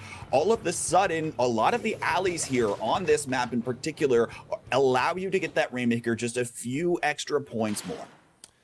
No changes to the loadouts, it looks like here, Nine. Ascension with the very first game of this best-of-5 set. They're moving forward here, and now with the Rainmaker, it's a matter of who gets it, when they want to move forward with it, and when you have that numbers advantage. But now we see a Crab Tank ready to go for Bagel, and already it is some intense action to get this game started here, Nine. I mean, this is the setup they want. They want one person to be able to follow up there, but Shinx, again, with the Tri-Slosher. We talked about this at the start. This is a weapon that's hitbox favors itself against short-range shooters, and as you saw right there, can hit the vulnerable spot of the Crab Tank. The formulaic approach that Starburst is taking, where they use a Crab Tank and missiles to open it up, does not work when the opponent has a weapon that is tailor-made to beat that exact scenario. First checkpoint falling very, very quickly, and thus far, Ascension seems to have all the answers. Ascension once again threatening. It's 4-4 on the stage here. Now 4-3 advantage. One of those 52 gals going down for Starburst. So an opportunity here, K-Bot, to start to move forward if you're Ascension. Starting to move forward a little bit. Hero now able to actually find the Rainmaker burst. Brain moves a little bit too far forward there as well and gets called out for it. Ascension's doing a great job of continuing to control this space, continuing to make sure that Starburst doesn't have an avenue. And look at this entire side of the map that's painted yellow. They don't have to worry about any Sharkers over here. No one's going to be using Ninja Squid in the puddle if there's no purple ink there. But now looks like finally some specials get forced out of Starburst. They're starting to take a little bit more space. And now Evan on this Charger has to play a little bit more passively. Here comes a potential push out of Starburst. Expect to see this go by pretty quick if they do pick it up. Really good call out, K-Bot, because Nine, we saw it. Ascension started to backpedal as they were inking, and that's not going to help you out if you're going to try and advance things. So now Starburst trying to really make a push here, apply a little bit of pressure, and try to turn the tide of this game. 3-2, they get to the checkpoint. Here comes that inkjet, but too little, too late as Starburst now just 1 point away from tying this thing up here, 9.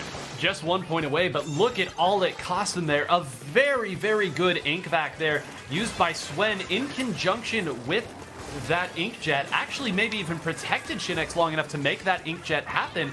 With that, they were able to take out 3 members there and stop any counter push. I thought that they were going to pick that up afterwards. Instead, it's going the other way. If Shinx finds some value off of this push, they might take a bigger lead, and they do. So Starburst wiping out 2 members of Ascension. Let's see if they can start to move forward. However, Ascension has built their lead to 14, under 2.5 minutes left. Still plenty of time. And Rainmaker, but what we're seeing is this sloshing machine and Tri-Slosher creating all sorts of problems as Ascension again here, K-Bot. Now with another numbers advantage, they are no longer the dark horse here, it feels like. They are really pushing Starburst to their limit. Not at all, and then look at the ability to lay down a little bit of ink right up to that Rainmaker and then be able to pick it up again, adding even a few more points to the board. The second half of this map is going to be much slower than the first. Any number of points you can get on the board here is going to matter in the long run, and it's making Starburst squirm so far. They're having a difficult time even finding their way back into the middle of the map. Ascension's doing a great job controlling this map all of the way, especially once they get on top of this bridge, looking at the opponent's base. Here's Evan doing work with the sloshing machine. Booyah bomb coming out, getting everybody's energy to help out here. Evan trying to advance forward. Rainmaker in possession of Ascension. They've got a 20-52 lead, and they are greedy. They want some more. Here's Ascension trying to take another bite out of this. Moving forward. Ascension trying to go for the dunk. No good. They're denied. 3-2 advantage still, and 9. It just feels like Starburst cannot get comfortable. No, you've seen them taking fights that they wouldn't normally do, diving on a sloshing machine after you've already been hit by a direct there. Evan staying there means there's more pressure yet to be had, and that's Biscuit going down. That's their forefront player, and that's not going to be the end of it. Everybody else was also able to jump in. Another splat. It's laundry day here for Evan as he is just cleaning up 9. And what's stunning there is Evan didn't move. Evan stayed there that entire time, let people jump, and everybody else moved around the position that Evan had already created. What did we say at the start of this? This is a team that has been playing together for some time. They know how to coordinate, and the meta favors what they do. It's a dangerous combination, Jordan. Ascension trying to snatch a formidable 2-0 lead. They've just got to close it out under 30 seconds left. Brand going down again. Rainmaker in possession of Ascension. They have no thoughts about playing defense. They want to continue to score. It is now 3-2, finally evened out by Starburst, but they are running out of time as Swen now goes down. Ice with that Flingza, trying to buy a little bit of time to get those missiles built up. Trying to avoid an overtime situation here. Rainmaker shield. That gets popped. Starburst with possession. 4-4 on the stage.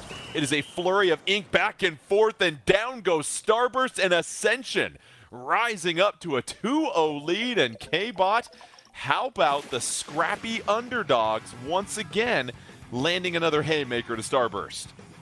And that's one of the things here, right? If you can get yourself to an early advantage in the game, especially on Rainmaker or on tower control, all of a sudden you're going to be able to snowball that and be able to play more defensive. You have so many more options as long as you get a large amount of more map control. And Ascension was just able to play that perfectly. You saw there at the very end, Starburst was trying to scramble together, find an answer. They were so close to getting denied overtime even, but had it that Rainmaker shield popped just in the nick of time in order to force that overtime. But again, it was too little, too late. There was always someone from Ascension around, and I don't think Starburst was ever able to find the full wipeout on their opposing team. And with the pace of this game, the stealth jumps and super jumps that are coming in, all of a sudden Ascension's going to have plenty of control of the middle of the map, and there's hardly anything Starburst can do. Clan Blitz is coming up at 9. I want to know what's the difference here right now between Starburst and Ascension. It's not a crazy difference in the loadouts, and you've got a very talented team in Starburst that has won at the highest level before. What are we seeing from Ascension, on top of what K-Bot explained to us, is really made this a 2-0 lead for Ascension, now just one game away from moving to winners finals? Yeah, I mean, it's coordination, and there's a level of confidence here, and it's the way that they've managed to split up how they want to attack. At the very end of that game, Twig came in from behind. Well, all three members, or I guess it was 3, but all 4 members of Starburst were clumped up together because the other members of Ascension had kind of herded them there. And one thing to be said about the way that the current meta is working here, as strong as Crab Tank is, and it is strong, and as strong as missiles are, there's just a slight period of downtime when you pop them. There's just a little bit of time you have to react to the threat. You do not have time to react to a 52 gal once its wall gets down. You do not have time to react to the Tri-Slosher when it is up and attacking you. And we saw Shinx make several great plays. And like K-Bot said, if that's really what you're looking for here, the main weapons to come through for you, you can super jump in all you want. You don't care how much special meter you lose. You aren't trying to build your special. You are trying to get up and fight and displace. And what did we say at the top of the show? Whatever your plan is in Splatoon 3, it better be quick. And right now, the plans are all coming up in favor of Ascension. And that's such a good point as we get set for Clam Blitz on Scorch Gorge. It just feels like the consistent pressure is always in the face of Starburst, and that they really can't buy any time for their frontliners to go and do work because their frontliners are having to defend themselves. So we'll see what changes here. Now we see double splash coming out as well too. Very interesting here, Nine. Your thoughts on that? Yeah, the double splash, they've gone back to this. That means that Biscuit on the 52 gal had to be specifically for that map, or maybe after the game, Biscuit just not feeling here, rotating out. But it does look like Ascension has also switched over to using some Tenta missiles, so they're going to try to break through in that fashion here. Shinx once again starting the game by taking out a Crab Tank here. Seemingly nothing that this Tri-Slosher cannot do. Once again, it's going to be map control in favor of Ascension. They're going to get the opportunity for the first push. And if this Inkjet finds anybody, and it does, this could get a whole lot worse. A lot of points going in. Shinx shows you that you got to always bring a bucket when you go crabbing. And now a 56-100 lead for Ascension to start this thing off. And again, it's all about the start here, K-Bot. You mentioned it. It's what Ascension thrives on. Yeah, absolutely. Now, the thing is, though, of course, 56, you're not going to want to sit on this lead forever, right? You're probably going to want to look to try to make another push of your own. But, of course, you have to try to find that advantage somehow. And right now, perhaps that advantage is even coming out of Shinx. I mean, there are not many players right now playing a Tri-Slosher at all, let alone at this high of a level. Shinx is coming out here as a complete thorn in Starburst's side, getting them down multiple times over. Where will Starburst find their advantage? Looks like they have a few specials that they look to take back control of mid. That Tri-Slosher trying to be the Pachirisu of our weapon loadouts right now, trying to really make a statement, as it's really been the difference between these two teams. You saw it take care of the crab. Now it's still an opportunity here, though, for Starburst to even this thing up, and they take the lead. A flurry of clams filling the basket as they now have an 11-point lead, and that's exactly the type of counterpunch you want right there, Nine.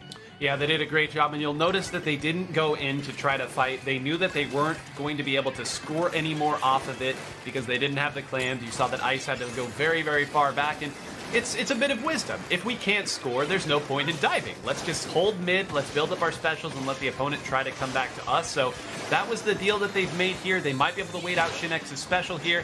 If they do, they should be able to get a punish. They do, and it should once again be an opportunity for them to take map and maybe another push. So you've got two specials ready to go for Starburst. They've got the lead. Now it looks like Ascension is the one that's a little frazzled at this point here. K-Bot, as Win goes down. Here's Biscuit in that Crab Tank, trying to apply a little bit more pressure. And again, another broken barrier. Starburst trying to run away with this one, K-Bot. And now another Crab Tank goes down right there. You see why we have two Splash-matics on the map. If you can extend the amount of length effectively that Crab Tank is out, all of a sudden you've got so much more of a range advantage. Ice now throwing in a few more clams to get this down to 19 for Starburst. It looks like Twig was able to come up from behind there to stop that push. But this 19-point mark is going to be a challenge for Ascension to come back from. They have to play this calm and collected like they've been playing earlier. They can't be playing and going for broke here. 2 minutes left. Starburst with the majority of the clams in their possession at this point.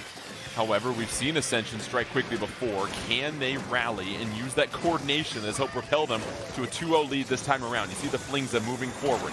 Flingza trying to avoid some missiles. Burst Bomb coming in, able to take the shot to the face, get the power clam in, although 3 members go down. That's an expensive basket with nothing to show for, Nine. Yeah, and actually they might have just handed Starburst the tools needed to end this game right away. They have a lot of map and they are going to get that clam for a successful defense. So right now you can see waiting for the opportune time to use this crab tank. If this crab tank finds a couple people and they score both of these, that will be the game and get them back into this. Another Booyah Bomb timed out pretty well to create even more space. Ascension is held well, but that's Shinx down. That's the forefront of their defense gone. Another crab tank rolling through here. It's looking dicey. And you see Bagel kind of playing that anchor position, even with the Splash-O-Matic power clam coming through, tank providing cover. Here's an opportunity, and that is a knockout in Clam Blitz by Starburst. Now it's 2-1 here, K-Bot.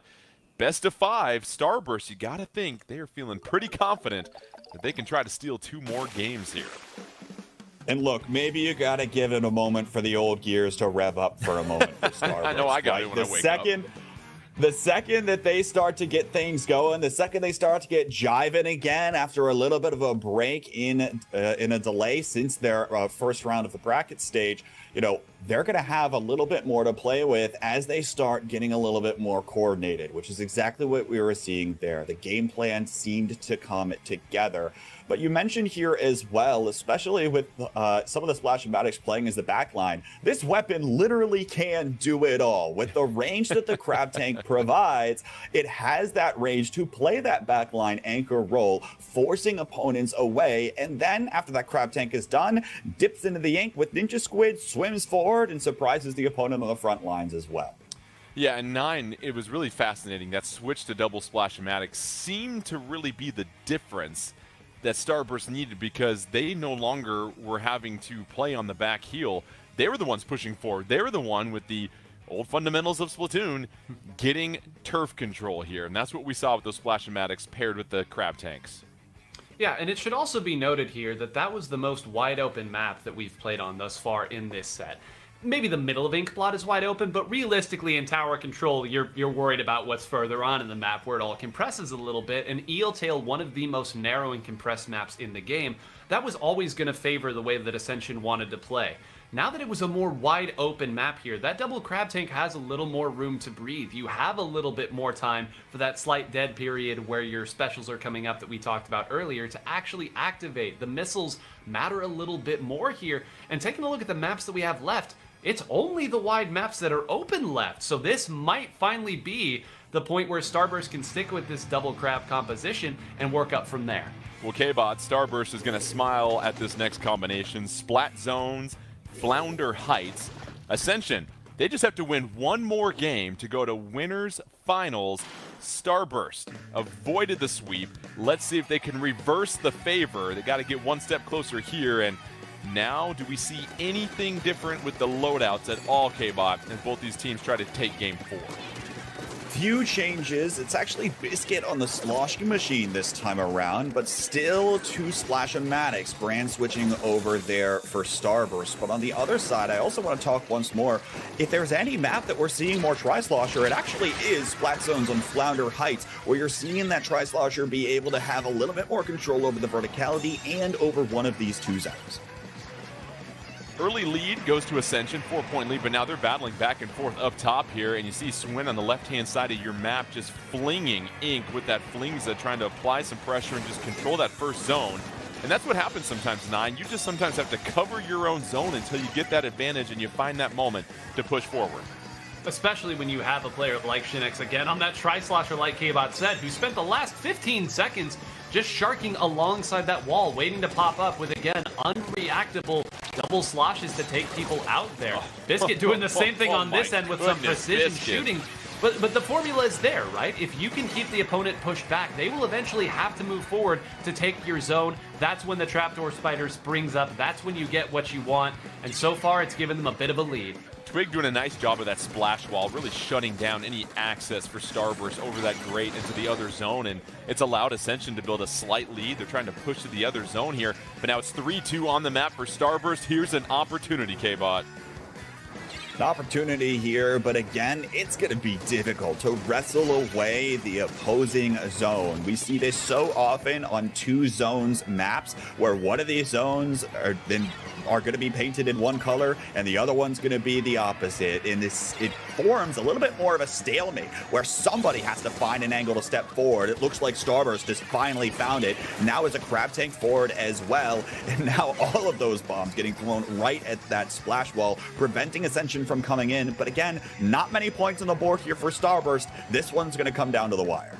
Starburst wrestling the lead away. You see Shinix pretty far away, trying to move in with that tri-slosher underneath the grate, trying to back up, feeling a little bit of pressure. That's going to give Evan an opportunity here with that sloshing machine and a Booyah Bomb to create some damage, possibly take that zone. But 2 of their teammates go down, and Starburst able to play some defense and flip that into offense here, 9. And I mean, it's such an incredible flow of macro and micro play there. Ice moving up with the Flingzorola to get the punish and take out the sloshing machine there from the Booyah Bomb. Not going down in the process, instead dropping down. And then as soon as Twig gets set up on the other side, they know exactly how to move and punish that without going too deep into the wall. Starburst finally has woken up, are firing on all cylinders and only 20 ticks away from taking this one. Starburst trying to even things up, force another game 5. Twig trying to push forward, but it's going to be a little bit of help right there, a little bit of relief as they take one zone, but Starburst trying to fight it back. You see that meter going back and forth. Will it be a huge penalty and some breathing room for Ascension, K-Bot? They desperately needed to wrestle that zone away. They desperately need it. Now Shinx up the air with the Inkjet. Might be punished for it on the fall and is going to be able to get taken care of by Starburst. Now 2 members trying to look at Twig. Twig's going to be forced to super jump back to spawn. And Starburst once again has control of the map. Even though Ascension was able to apply that critical penalty to extend this game out, now all of a sudden it's a 3-down situation and we're going to see the exact same thing we were seeing earlier. This is where the big pushes are made here, as now Starburst is setting up for a lockout. A tidal wave of purple ink making its way towards the left-hand side of your map. Just look at it, and that tells the story of this game so far. Ascension's going to have to move in quickly and, even more importantly, coordinated together to try and wrestle away this zone. But now it's just 16 seconds away for Starburst. Starburst again claiming the zone. Now it's Ascension trying to make their way forward. Booyah Bomb coming in. Starburst in total control. 3 seconds left, and Starburst will make it 2 straight games to force a game 5 after they take the zones on Flounder Heights. And 9, it really feels like Starburst starting to find their rhythm. Well, we said earlier, too, that the 2 maps that play to Ascension are already gone. These are more wide open. You can get a lot of information here simply by looking around the map. There aren't the small avenues for you to swim underneath, so they were going to have opportunities on this map. But the micro level play that they were able to do, the slight adjustments, when Shinx would jump in, not standing in the range where that first slosh would come out, that first slosh plus a little chip damage could have broken a lot of those lockout scenarios, but no, they weren't even getting hit by those. Again, I do think that they've started to wake up. They have the game in the way that they want it here, and Ascension's going to need to find something big as we move on to Game 5. So our last map will be Brinewater Springs. It's just a matter of finding out what the game mode is here, K-Bot, and it really feels like the shift for Starburst has been their ability to just push forward and play with a little bit of early aggression. Normally it was Ascension that was stealing the lead, but now it's Starburst that seems to really take advantage of the open space that they're playing with now. And you talk a little bit more about that early space that they're able to kind of build up here. If they're able to get a Splash-O-Matic looking at an opponent with that with that sloshing machine as well, set up a little bit of crossfire, right, where there's ink coming in from 2 different angles, and all of a sudden things are a lot more difficult to deal with. That'll be exactly what Starburst is looking to do with their front 3 being both splashes and that machine. Here we go with Brinewater, though, incredibly linear. We're heading to splat zones. Expect this one to also be very stolid because of just how quick these teams can get back into mid. 1 zone, One game to move on to winners finals. Let's see who's got it as both teams approach the middle. 9, any changes at all with their loadouts, or is it same old, same old? I mean, the big change here, and really the one difference in those last 2 games, Swen no longer trading missiles with Ice with the Flingser Roller. The Charger is back out here. So whether this is a map counter pick or solely because the other stuff wasn't working as well, they've gone with this now. They're going to have the opportunity to make shots. We'll see if it'll be enough. Starburst with the early 7-point lead. They take the zone back again. 3-1 on the map. It's just Twig and a lone splash wall on the field for Ascension, and you see that timer going down. Ascension gonna have to find a way to push forward as Starburst once again showing that early dominance here, K-Bot. Yeah, Twig looking for an angle there, but immediately gets called out thanks to the Tenet missiles. They know the position of Twig when those Tenet missiles come out, and now it's 3 down for Ascension all of a sudden. Shinex is the only one up here. By the way, switched off of the Tri-Slosher, now over to the Splash-O-Matic. Probably a good call here. Tri-Slosher's not going to get a lot of work done, but nonetheless, Ascension needs to find a way back in. Looks like they're going to be able to find the cap thanks to this Booyah Bomb, but still, they haven't punished Starburst. Starburst is standing true on the defensive, especially with that grab tank in position. It's going to be difficult to displace these members. Oh, what an opening salvo coming from Starburst. Huge lead at this point, and really 9, they just continue to keep Ascension in disarray. We don't see that coordination from Ascension that we saw the last couple of games, and again, it's the open map that really seems to change things here. It is, and let's give some credit to Starburst for another big change that they made. Earlier, Biscuit was on the Splash-O-Matic, and it was Bran on the machine. They have switched it. I know on paper that's the same composition, but with the way these two players play the weapon, it is not the same at all. Biscuit very measured, very accurate, getting another splat with 15 seconds. It's all Starburst. They have come alive. Starburst just 7 seconds away from moving on to winners finals, and just like that, Starburst snatches the broom from Ascension and will go ahead with the reverse sweep, down 2-0 to win 3 straight and move on to winners finals. So another set here goes to 5 games, but we talked about it here, K-Bot. The adaptability is so huge at this level when there's still so many nuances to this game to be discovered here, and we saw that coming from Starburst. Their ability to look at their loadouts and say, hey, something's not working here. We need to make a change, and it pays off with 3 straight wins. Yeah, I mean, I'm sure some of you are probably watching and go, yep, I never doubted them. Knew that was going to happen the entire way through. But in reality, things were looking devastating for Starburst. They did need to make an adjustment, and they found it with their playstyle rather than they found it with, the weapon composition. Now, of course, as Nine was mentioning, we talk about the stages a lot that were played over the course of that. And indeed, I think a lot of the stages did play to the favor a little bit more of Starburst as the map opens up, where the range advantage becomes more prevalent, and things like a pesky Tri-Slosher can't get into your position. All of a sudden, all of those things are going to start to play back to their favor. So well done by Starburst to bring that one back around. All right, let's check out the bracket before we take another break here, and there it is. Starburst down 2-0, winning 3 straight games in dominant fashion. They will now take on Destiny Bond for an opportunity to punch the first ticket to the Splatoon 3 North American Championship. Don't go anywhere. Winners finals coming up when we take a break during the Splatoon 3 Splatsville Showdown Tournament 2022.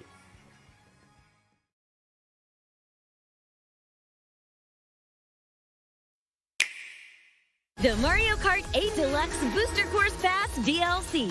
Start your engines for 8 courses in Wave 3. Maple Treeway.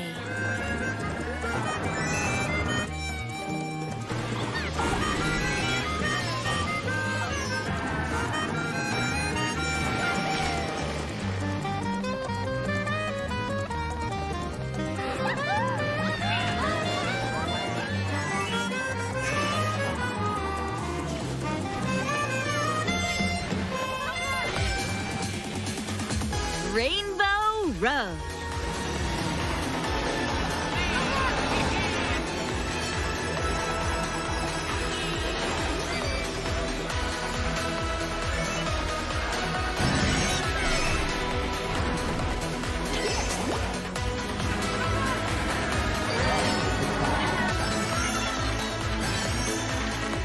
Boo Lake.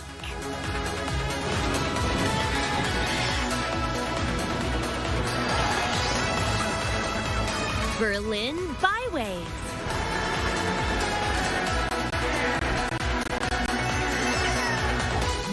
Rock Mountain.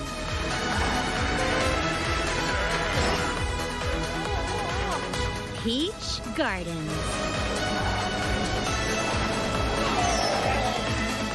London Loop.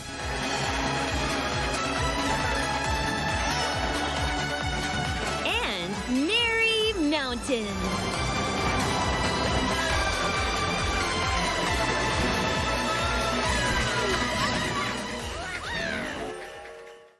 The Mario Kart 8 Deluxe Booster Course Pass.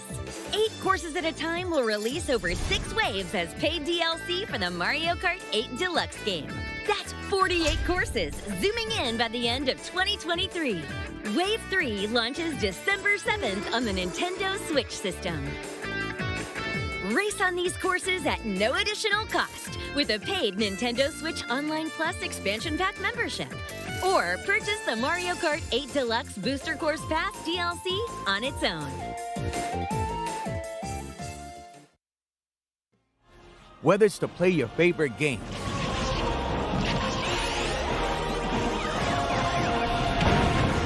to play for school pride,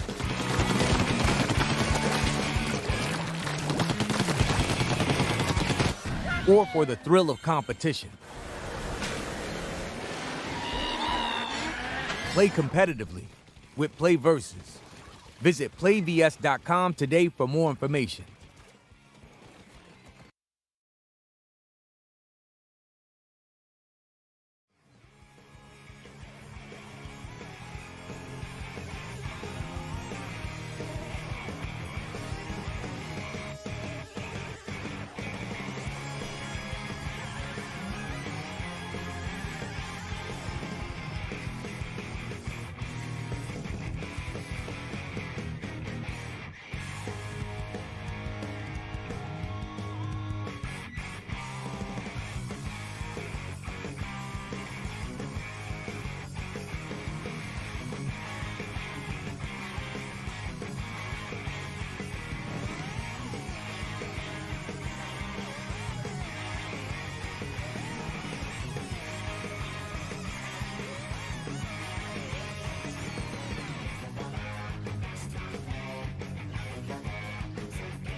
And welcome back to the Splatoon 3 Splatsville Showdown Tournament. Jordan Ken alongside 9 and K-Bot. We've seen 2 winners semis go all the way to Game 5. Now we pull up a chair and get set for winners finals between 2 teams that have had to really ink their way to the top here. A lot of really great games going on. Let's go ahead and check out the bracket here. It'll be a matchup between Destiny Bond and Starburst. And K-Bot, you mentioned Starburst. They've been living at the edge of tomorrow here the last couple of games. Yeah, I mean, of course, we just saw them wrap up that last set versus Ascension. They took the 3-2 in reverse sweep fashion, going 3 games in a row to knock that one out. But they also, may I remind you, had a nail-biter in their qualifying match to get to this point, taking that set 3-2 versus Sayonara. Sayonara is one of these arguably top 4 teams, might have, had the opportunity to get into the bracket here today, but fell just short because they ran into Starburst right ahead of time. So it'll be interesting. Of course, Starburst has been here, done that before, right? How far will Destiny Bond now be able to push this team that's starting to fully come online? You have to imagine the momentum's playing to Starburst's favor, but we'll see if Destiny Bond can throw a wrench in their plans. And K-Bot, you mentioned momentum. 9, our very first game. Splat Zones, Brinewater Springs. We saw Starburst take care of business against Ascension in what you called horrifyingly dominant fashion in these last couple of games. Your thoughts on this matchup between Destiny Bond and Starburst as we get set? Yeah, I think this is going to tell us a lot in terms of the composition that they're playing because, and we talked about this a little bit when we were kind of in backstage, if it does go to Game 5, the winner of Game 4 essentially gets to choose really the home field advantage for Game 5 because they're going to be able to pick whatever mode they want to go to. If Starburst gets that win and it goes to Game 5, you can bet we're going back to Splat Zones later on. So this is going to tell us a lot in terms of what Destiny Bond wants to play on this mode, maybe the most fundamental mode as well. We know they're going to push forward, we know they're going to fight, and sometimes all you need is Splat. And what we saw here, K-Bot, was the adaptability for Starburst. They went ahead and changed a couple of their compositions, not necessarily the weapons, but who was yielding what, and that's what really changed things for them. That coupled with the open maps, they looked like a completely different team those final 3 games against Ascension. And 9 emphasized that point, right? The second that you have Biscuit holding a little bit further back with that sloshing machine, just with that pinpoint precision, as opposed to Brand charging forward with it, you're able to see a little bit more come to fruition there. But let's not discount that Destiny Bond might end up changing their weapon composition a little bit, opting for heavy splatling or explosher out of Bliss, and then going back and forth between splatter shots or 10 attacks for 0. Maybe we'll see some more of that variety come out here as Destiny Bond really tries to find a way to break apart this synergy that Starburst is coming through with. And 9, when you're going from a stage that we saw in Flounder Heights a couple of times with 2 splat zones to a single splat zone here in Brinewater Springs, how does that change the approach to a splat zones matchup? Yeah, I think the big thing you're looking at is where can a team safely fire on the zone, right? And that's oftentimes what makes the big difference here is, do you have to be vulnerable and next to the zone to paint it? Or can you sit back, turf up maybe a little bit, but still be in a relatively safe zone and ink the zone from there? Of course, Crab Tank throws a wrench in that equation by being all the way back, but that is one of the big differences you'll see, and it's why here in Brinewater teams are so eager to make the big fights, because they know capping the zone is certainly not going to happen by accident. Well, we mentioned the Splatling for Destiny Bond. It does come out, no changes for Starburst, so now it's a race to the middle, and it's really going to be fascinating here, K-Bot, which weapons will be able to apply that pressure on the zone from afar. Yeah, exactly. And that heavy splatling, of course, as you mentioned, is probably going to be able to do that. But the one thing that this heavy splatling is not going to like is those 10 missiles on the other side of the map coming out of Ice's Flingzo Roller. Got to be careful for those and watch out just how much space that's going to be able to buy. But hopefully Destiny Bond can start to build up a little bit with their own specials. You see that Tri-Ink Strike coming out, as well as the Wavebreaker on top of this zone. Things are very neutral and even to start out. Destiny Bond wrestles away the zone. They're going to work away that penalty and take the early advantage over Starburst. Now it's just a matter of trying to move forward. First bomb going up, missiles once again coming out, and Starburst will take the zone just like that. And 9, it's 4-2 on the map, a chance for Starburst to really fortify their positioning. Yeah, you saw there, that was the one time that Destiny Bond thought they had a decent look and tried to push up into Starburst zone, but they were more than willing to give up that little bit of time if it meant that they could spawn and get back to middle safely. So that's always the risk. Yes, you want to push forward and go for the knockout punch when you can, but sometimes it ends up backfiring. They've gone for it again here. Jared found a great position. That's going to be another punishment here, so the worst of the threat is going to be gone, but we're going to see a lot of that over and over as we've already seen it twice. Destiny Bond, though, taking the lead here. Here comes a Booyah Bomb coming out from Starburst. That's going to help take away the zone here. But again, Destiny Bond, what we're seeing is just their ability to sort of out firepower Starburst at this moment here, K-Bot. But the Crab picking up 3 splats using those pinchers. How about that, K-Bot? Well done by Bagel. Again, this is the reason why the Crab is so vulnerable. You're so great. You can shoot basically across that entire zone, no matter where your opposing team is coming in from, able to take care of business. And now up here up front is going to get pushed away by the triple ink strike. But of course had to be, because otherwise is going to stick around and do exactly the same thing. Able to find one on top of Jared, and the rest of the team follows up for another wipeout on top of Destiny Bond. Starburst moving forward, and they're not looking to slow down. The crushing crustacean cavalry for Starburst really fortifying what they're trying to do here. Just all sorts of pressure against Destiny Bond. It has been very difficult for Destiny Bond to take this back ever since we've seen a couple of wipeouts here. Now just 3 seconds, but hold up, Destiny Bond. One last gasp, not enough though in 9. I think it's pretty clear to see that we saw a couple of moments there with that crab tank that really allowed Starburst to just dominate the second half of this game.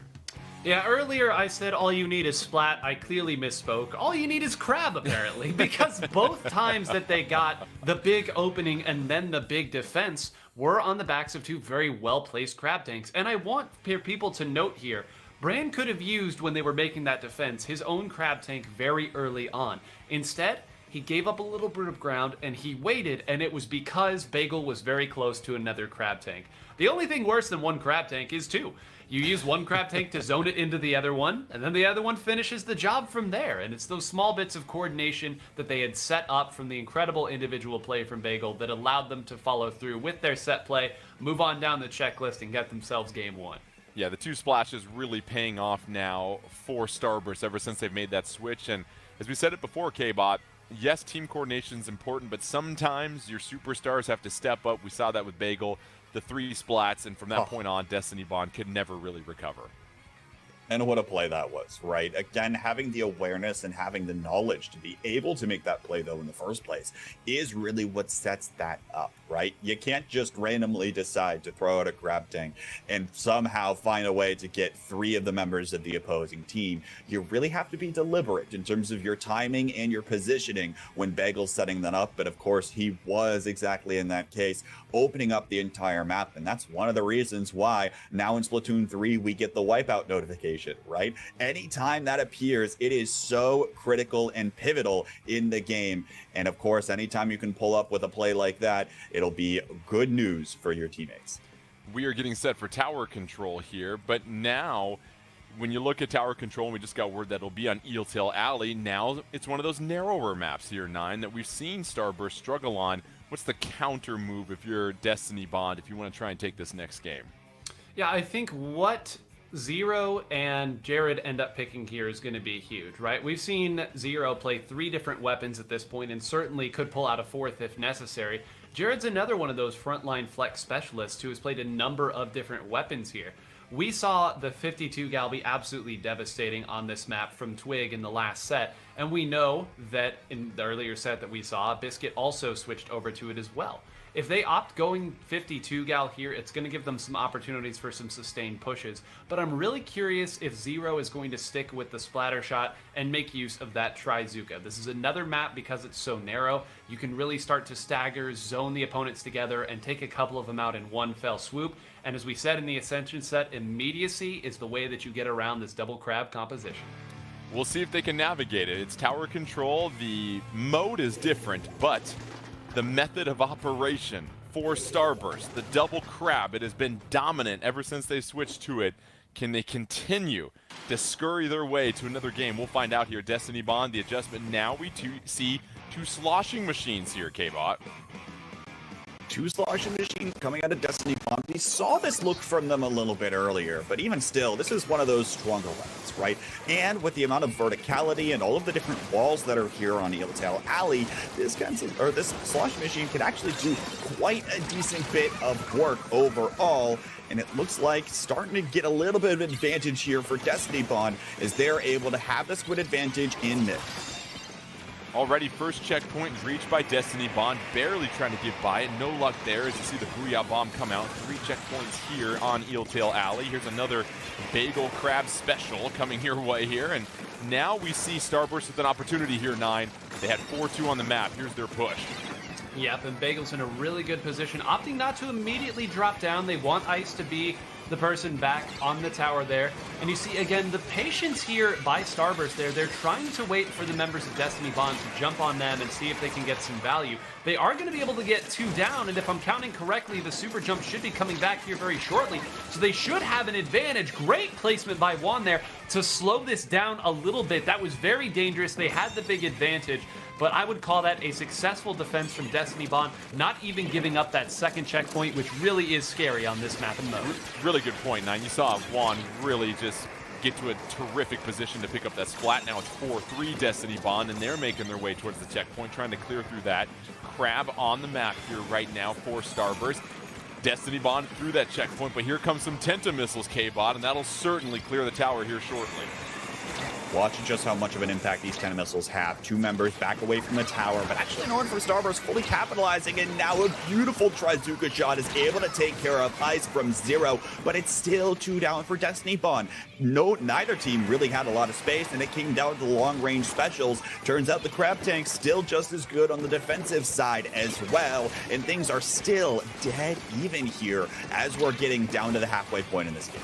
Bagel with the burst bomb right across home plate. That gets up a splat at this point, and now Destiny Bond with a 4-point lead. It's on Starburst to push it forward here, and what we've seen so far from Destiny Bond, they do an excellent job here, 9, of really getting to the right spots when it's time to hold down the fort. Yeah, and you can see now a very preemptive Crab Tank here. You saw last time Bagel was waiting for them to come on the attack and punish from there. This time, not waiting whatsoever. They try to use the specials to engage, and Destiny Bond responding very well. Love the way that Zero backs up there, knowing the Crab Tank could come up and get the punishment and finish the job. So you see Starburst try to adjust.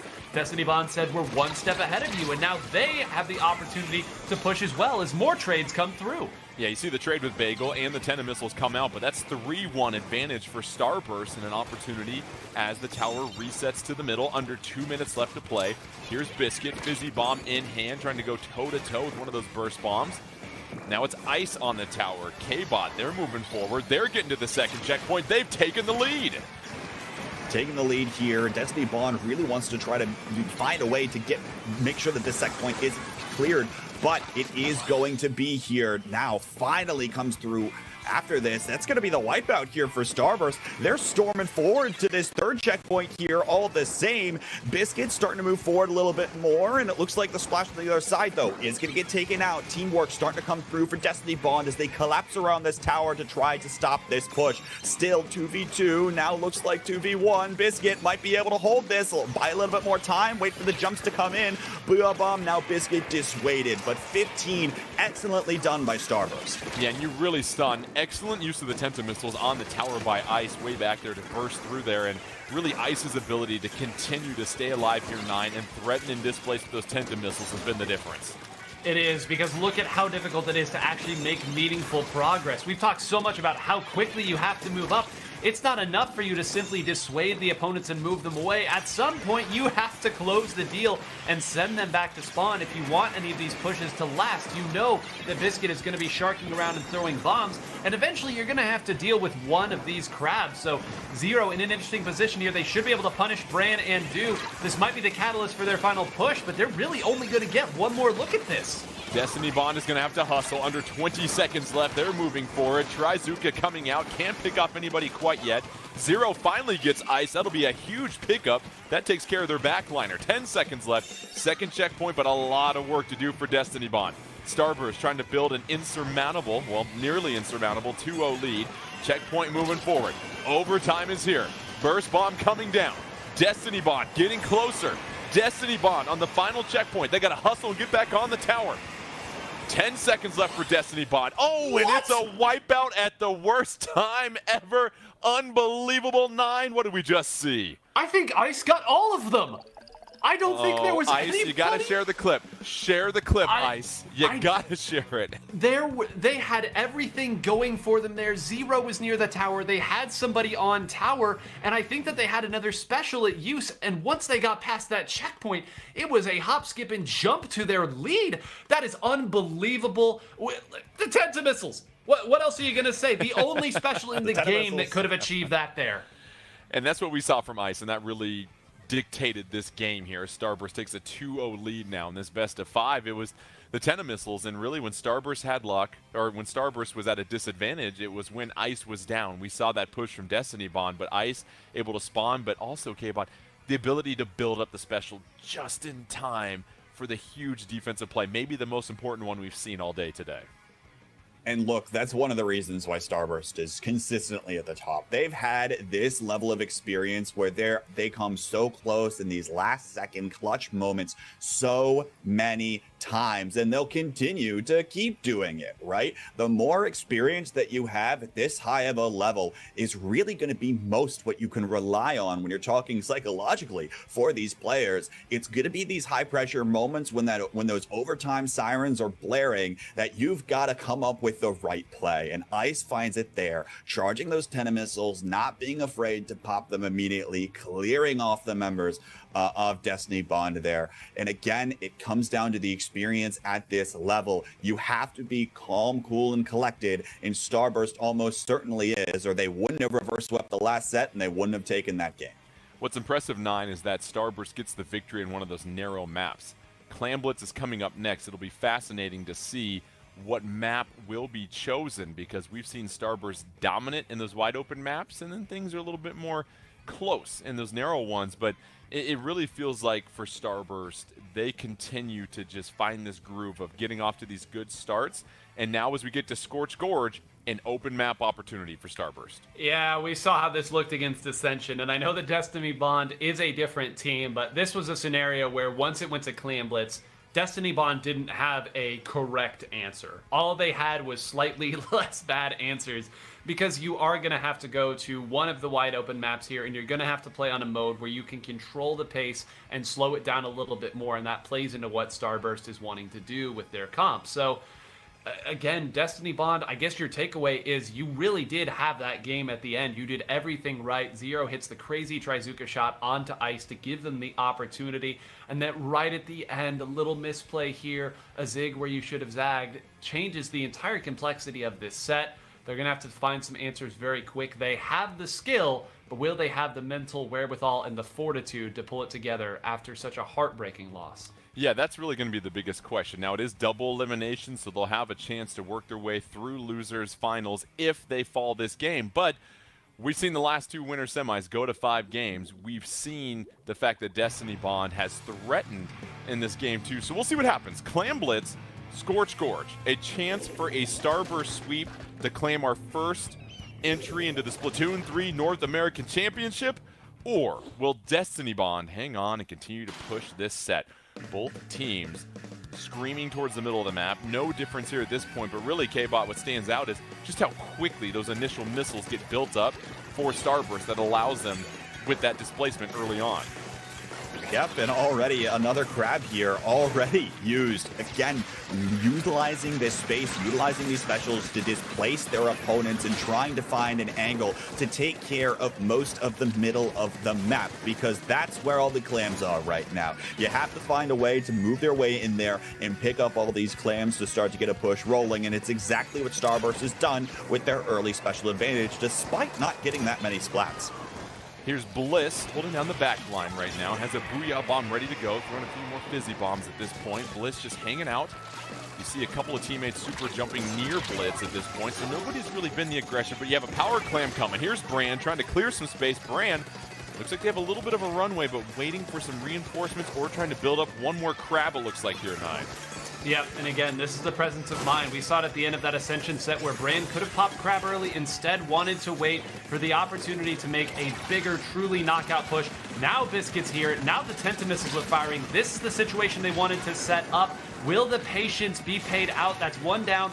Ice looks to have a pretty easy path up here. The last two members are pushed back, and this is what patience and waiting for the best scenario for your team will get to you. This is a much bigger push than if Brand had simply popped it earlier. 65, Ice could maybe take it further. Gets a nice splat there. Might be able to get a second, but it does appear the push done for now. Given how poorly that could have gone, I'd say that's almost a victory for Destiny Bond. Yeah, Destiny Bond doing a fine job of not letting things just slip away at that moment. Another solid defensive stop from them. Now the challenge here, K-Bot, is how do they play a little bit of offense? It feels like they have just been retreating this entire game so far, but maybe some coordinated specials will do the job. But so far, Starburst, they're really holding down the fort by their basket at the moment.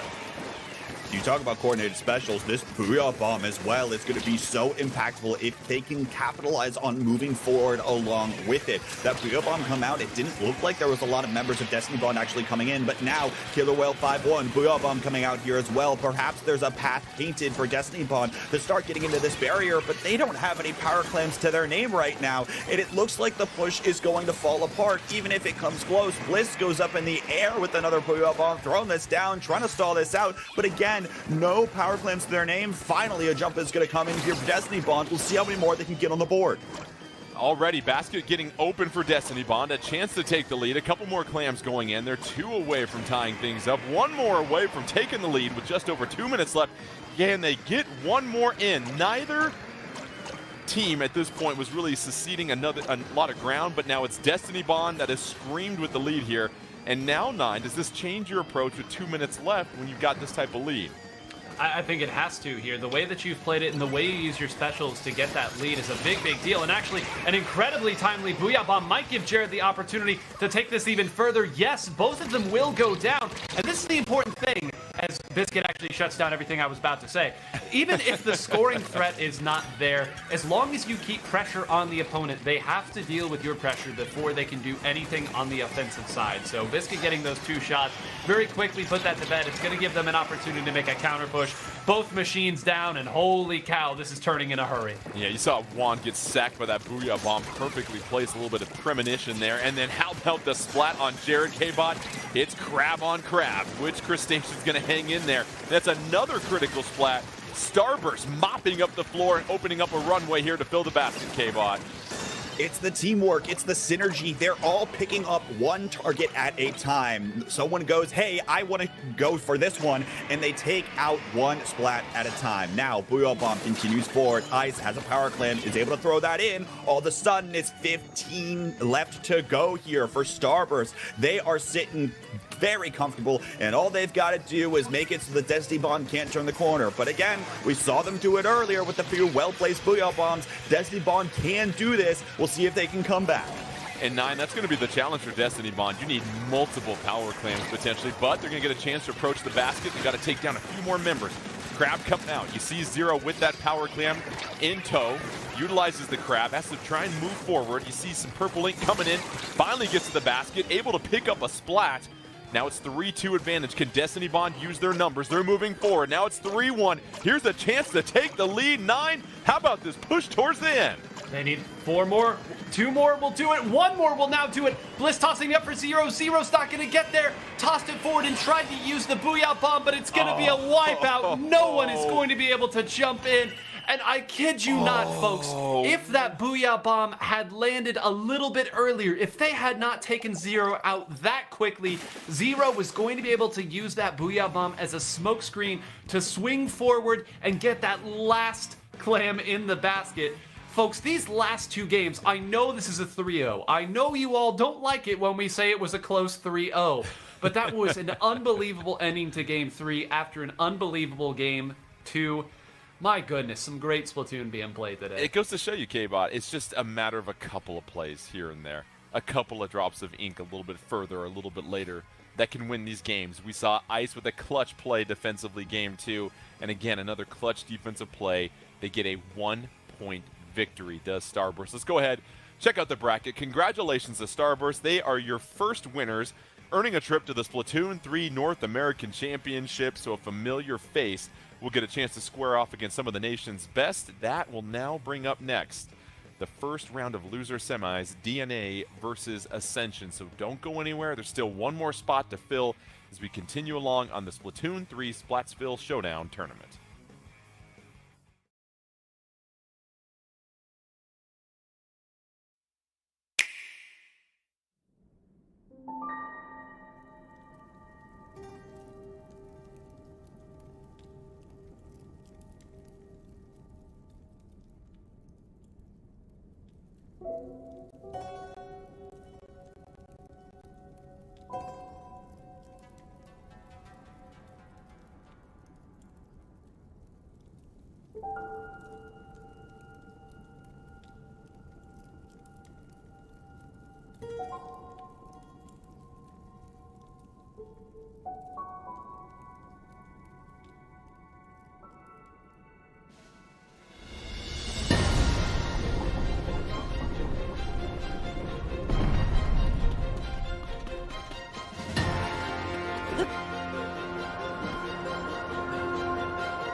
Why, hello there, sweetie. You can call me Gram Grams. I start my mornings with piping hot tea and ice-cold domination in this here Nintendo Switch sports game.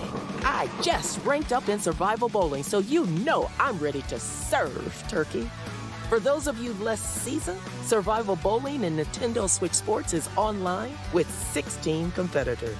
Get a top score and we reduce our competition. Smooth like gravy, baby. Awesome. Try and learn from the replay, dear. Final round. I can taste victory. These two look tough, but I'm perfectly cooked. And I look good because these are all the outfits I've collected dominating y'all. Surprised? You shouldn't be. This is Graham's game. I got the stuff. Do you, turkey? Nintendo Switch Sports. Available now. Rated everyone 10 and up.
And welcome back to the Splatoon 3 Splatsville Showdown Tournament. Jordan Ken alongside Nine and K-Bot, and even though it's chill season in Splatsville, the action has been heating up. We just saw our first team make their way to the Splatoon 3 North American Championship, and that was Starburst, courtesy of 3-0 sweep. Now we go to loser semis, and a chance to check back in with DNA taking on Ascension, and this will be a really nice matchup here, K-Bot, because you feel like both these teams, even though they got dropped in the first semifinal round, they bring a lot to the table, and this is certainly going to be another epic battle.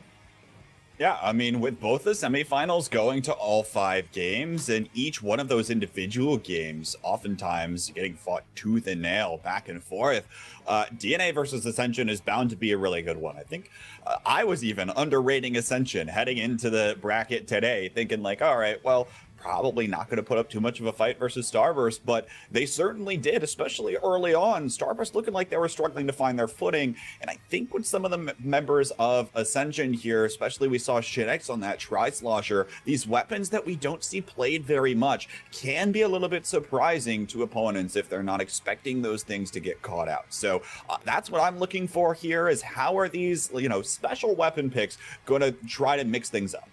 Let's go ahead and check out the rules one more time again here. It's double elimination, best of 5. Higher seed will choose the mode, lower seed will choose the stage. Winning team will choose the mode, losing team will choose the stage, so keep an eye out for that if we go 5 games. They're your game modes: Clan Blitz, Tower Control, Splat Zones, and Rainmaker. A mode cannot be chosen more than 2 times during the match. And of course, our map list here: 9, Scorch Gorge, Eeltail Alley, Inkblot Art Academy, Flounder Heights, and Brinewater Springs. Some of these maps a little bit more open than the others.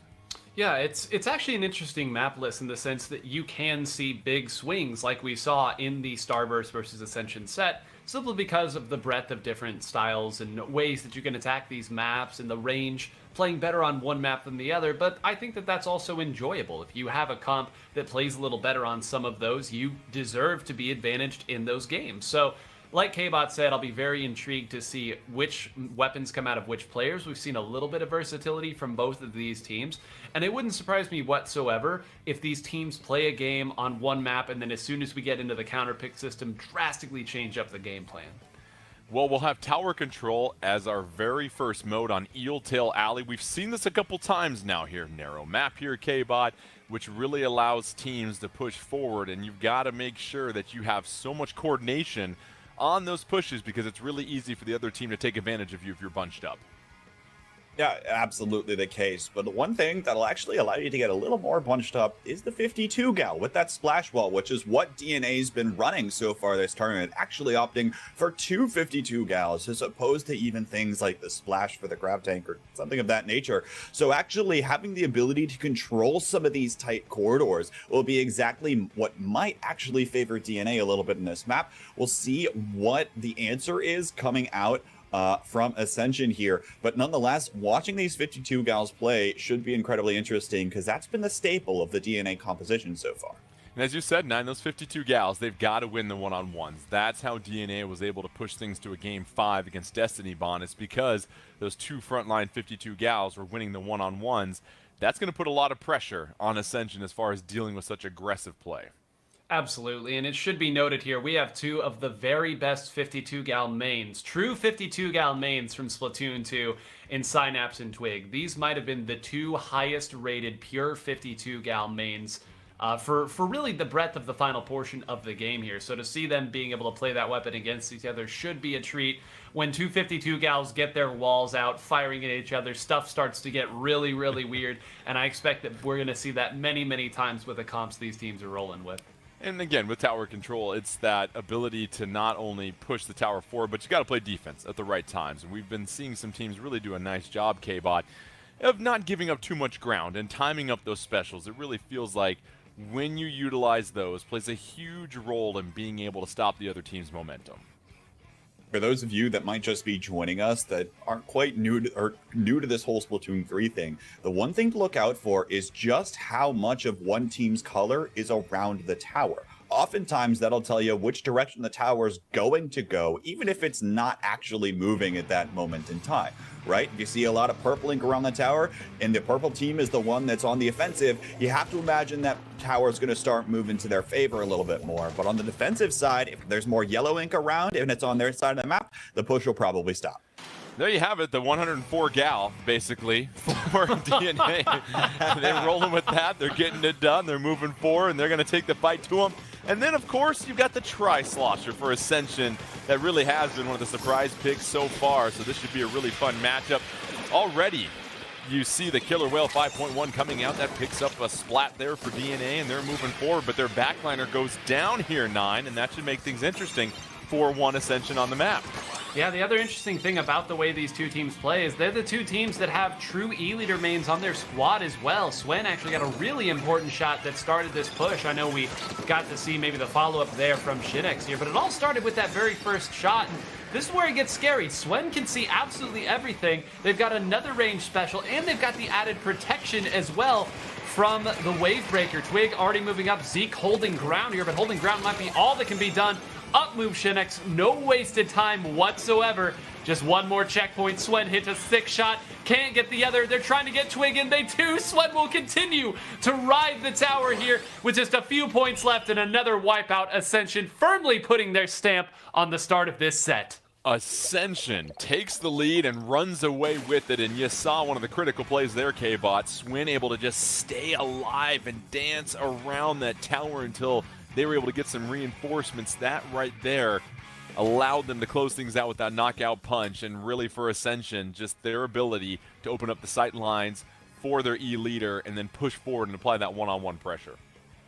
Yeah, I mean, if the E-leader doesn't have to worry about constantly getting challenged, again, it's got a decent amount of that yellow ink around it, all of a sudden, it's going to have a field day with those sight lines. Other thing I want to call out, though, Evan was doing a considerable amount of work on the sloshing machine on the front lines for Ascension as well, continuing to build out that space, allowing for there to be this buffer of ink between DNA and where that tower is and where Swen was standing. So fantastic stuff to Ascension, and really exactly what you wanted to do, exactly what I laid out there a moment ago. We'll have to see if there are any adjustments, because so far I don't feel like we've actually seen a lot of composition mix-ups from DNA, but something might have to change here unless you're relying on the stages to do the job for you. Well, it's Rainmaker coming up next, and it feels like 9, that Tri-Slosher had its way with the 52 gals at this point, because you would think they would be winning a lot of those one-on-one matchups with another backliner on the tower, but we'll see what DNA decides to do. It's going to be Rainmaker, Inkblot, Art Academy. We've seen this before. What are these teams trying to keep in mind this map and mode? Yeah, this was the one where DNA got that very nail-biting victory over Destiny Bond. They got the really early push there and then set up their double wall composition to slow the pace of the game down. Simply sit back, force the opponent to come to them, and when needed, be willing to jump out and give up a push if it means keeping more of your people up in a relevant part of the map. The thing that I will be most interested to see, we saw an eel tail, once you get pushed back, it can get a little rough. There are some avenues to attack here once you get up on the opponent's side of the map. And this should be the opportunity for DNA to play the style of game they want, because you can shark your attackers up into the good positions. You can create pincers and take odd angles because of simply how much room there is to move once you get on your opponent's plat. So if there was ever a counterpick map and mode for your comp to work, this would have to be it. And obviously the map selection coming from DNA, so we'll see if this plays to their favor here, K-Bot, because right now it just feels like with Ascension, we saw them take this lead, and then again their coordination of just being able to push forward and be able to create opportunities for the E-leader was huge, and just being able to go and reinforce and give them helps with the super jump in time played a big role in their victory. Yeah, it absolutely did. Now, the other thing here as well, you mentioned 9 thinks that, DNA wants to actually, this is going to play to their favor, but there are also a lot of sight lines here for the E-leader to actually have a lot of value. Now, that admittedly, we're seeing E-leaders on both sides of the map right now. That's another point to the camp of Ascension right now as well. So, again, gonna be interesting to watch how this one entirely comes together, but Rainmaker coming out here, watch for, again, watch their feet, watch for who has ink control around the objective. Ascension, DNA, no changes for DNA here, 9, as far as those 52 gals, although it looks like you do have A little bit of an opportunity here for Ascension at the beginning as they go ahead and pick up the early splat. And here's Helix. He's feeling a little bit of pressure as we see Shiny back up. Yeah, no, this was a big gamble they took. You saw that they pushed Helix, which is their charger, close to where the opponent was coming out. They were banking on the fact that they would be able to get there quicker and set up a pincer attack. Instead, the opposite happened. Shinx just said, oh, cool, here's a lot of room. I'm going to swim through. And here's two members, one of which who can't fight me and one of which who is not fighting me. Great job. Great way to seize the initiative, although DNA has at least slowed things down for the time being and a solid defensive stand. Early lead for Ascension, plenty of time left as another Splat 4-2 advantage on the map for Ascension, and here they come. Here's that tidal wave that starts to happen once Ascension gets a lead here, K-Bot.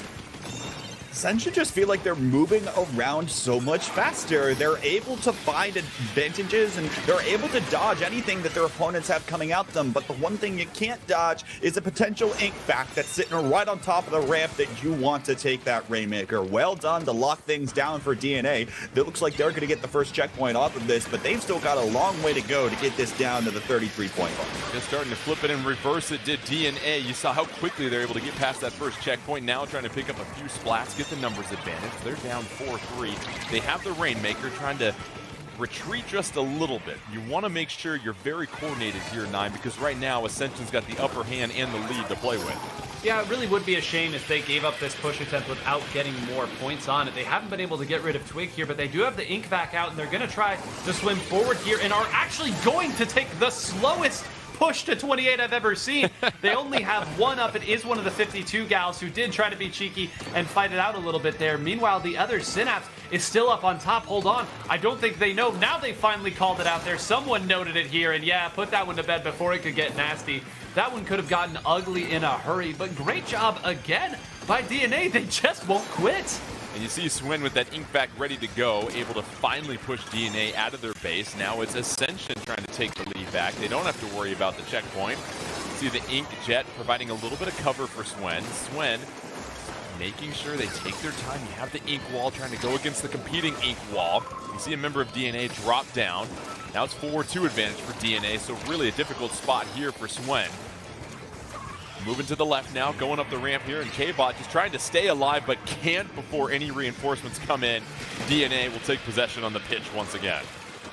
Yeah, and well done to the defense, right, for DNA. We were talking a little bit about this earlier, but if you can get on that upper left portion, looking right down that ramp to try to figure out where the opposing team's coming in from, trying to make sure that they can't get around that corner, you're going to have a lot better of a time. And right now, it looks like there's not any of these long-range global displacing specials. There's no 10 missiles on the map right now for either side, and it's going to allow for these trades to continue happening here in the middle of the map, mostly uninterrupted, where it's just going to be these firefights as these teams are going at each other's throats. Okay, 4-1 for a moment for DNA. Can they take advantage of the opportunity? You've got the Rainmaker, a bit of a funky spot here.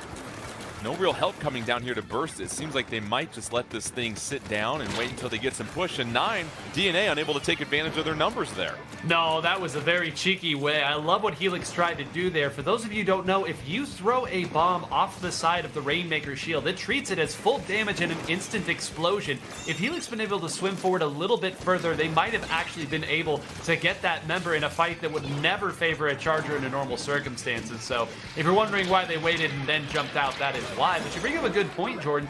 It seems like now that they've got the lead, DNA trying not to make the big mistake. One of the interesting things about this map is if you manage to push it onto your opponents or near their pedestal, they can actually drop it down and start their push a little bit faster simply because of the uninkable surface. And right now, Ascension hanging onto this Rainmaker. They're trying to make their way a little bit closer. It resets to the middle, so that'll make it more of a favorable position for them to regain possession. But down go a couple of members of Ascension, and now they are getting hard-pressed at this moment as we see, once again, DNA take advantage. You've got 2 specials ready to go on the floor, and K-Bot, at this point, if you're DNA, it sounds like you just want to make sure you do not give up control of that Rainmaker. Absolutely the case. I mean, your opponents have to go from the middle of the map all the way down to the 28-point mark. And look at this. Zeke watching this Rainmaker like a hawk immediately is able to take it out. DNA still has control over the area. And now there's the 3 down. Twig goes down to follow. And DNA cleans up the middle of the map to take that second game. So DNA will even things up at 1 game apiece, courtesy a late push, as 9, you called it the slowest push to 28 ever, but it's just enough to take game number 2. And so what we saw was a matchup where there weren't a lot of displacement specialists, as you pointed out. It just came down to some of those one-on-one 2v1s and enough trades going the way for DNA that allowed them to make that one solo push that they needed to get the win. Yeah, and I was very impressed at how well they played defense after the fact. There were a lot of opportunities where I think lesser teams would have got a little bit too fight happy, would have seen that the Rainmaker was there, thought maybe I can get to it and trade myself for the Rainmaker there, slow the opponent down. But oftentimes that's what these teams are hoping for. It's what they're banking on. You're never too far away from a defender of the Rainmaker when you play at this level. It's just how these games go. And again, a big credit to DNA. That was a rough opening for them. There were 2 big pushes that they seeded almost immediately to stabilize, make the most of their one push that they got, and then play defense afterwards. We don't have to worry about the fortitude with this squad. No, when we saw that K-Bot, there was a 4-1 advantage at one point, and they chose not to burst the Rainmaker because it was in such an odd spot. So you look at the defensive shift for them. Now we go to splat zones. DNA, those 252 gals, how do you think those are going to work out in splat zones? And you look at the composition, what they bring to the table, where their sub-weapons aren't really great at inking, but give them some opportunities to get some one-on-one pickoffs. Well, that's the thing about Splat Zones in Splatoon 3, is that it is so incredibly lockout heavy. And what we mean by that is that if you're able to push forward ahead of the zone, you can actually make it so that the enemy team has no real chance of actually finding a way or an angle to get back into those zones. So if these 52 gals get ahead of the zone, they'll likely be able to make it so that there are just fewer options for Ascension to find a way back in. But we just got word that it's going to be on Flounder Heights here. Those 52 gals not going to have as much of a fun time as I'd have to imagine, or it's not going to be as linear as you might expect because of the amount of ways that you can actually make it up to those zones. And that's what's interesting, 9. Really, if you want to get the opposing zone, it's your ink wall on that uninkable grate in between, unless you want to go deep into enemy territory. At that point, yeah, you might be able to win some one-on-ones, but it's going to make yourself in a very difficult situation because you're going to be sitting usually in 1v2s, 1v3s versus the safety of your own side of the map. Yeah, it's an interesting part, and I think one of the other things here that plays to what Ascension is trying to do is we saw in the last set they had a game plan. They wanted to get Shinx just below that grading to pop up once the opponent popped their specials, but the one thing here is that this, again, isn't as much about their specials. We've talked about how strong the Killer Whale 5.1 is on narrow maps where there's one objective to fire it at, and that's the reason why people go splat zones, is because they don't want that exact scenario. So I would not be surprised if there was any scenario that would get DNA to switch off of their double 52 gal. It would be this, solely because of the things that we've talked about, and solely because I believe that Ascension has the stronger look on this map and mode.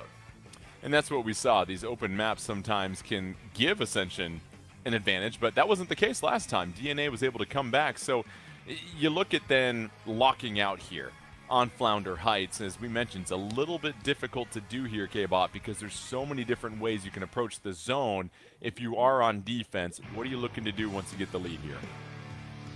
You start getting the lead, and you're starting to build that up. You're looking to drop down in the opponent's base, exactly like we saw Destiny Bond do in Game 1 against DNA. We saw that in Game 1 earlier today. We'll see if one of these two teams can replicate it. DNA, though, holding true with these double 52 gals. We'll see if it pans out for them.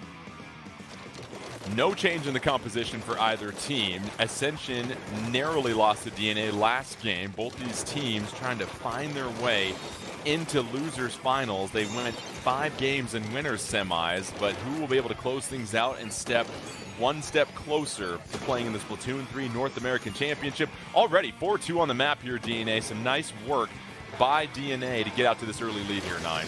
Yeah, and this was the one scenario, K-Bot laid it out perfectly, where suddenly double 52 gal looks pretty unbeatable here. How in the world do you clear this space out? If you want to have any sort of opportunity to push back in, you have to at least be able to get to the apartment building walls. But you know that the 52 gals are there for that exact reason. fighting. Zeke moving up, follow up there. 40 ticks on the clock already, and there has not been a trace of a fight near the zone. And DNA looks like they're going to run away with this one. Ascension really just struggling to get up there. You see Evan with the Booyah Bomb ready to go, but there's a lot of ground to ink. Here comes the Booyah Bomb, you imagine, towards the other zone on your left. Fires it a little short, though, rather than putting that pressure on Helix. Interesting move there, K-Bot.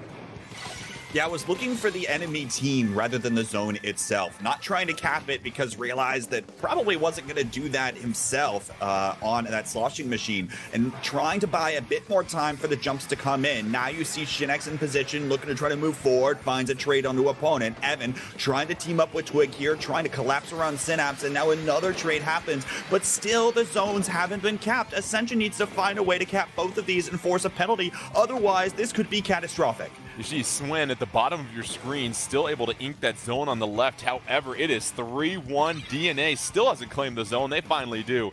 And now just 10 seconds away, there's a lot of ground to cover for Ascension. It's just a matter of they won't even have enough time to get there as DNA decisively takes game 3, and they now have a 2-1 advantage over Ascension. 9. That was like clockwork.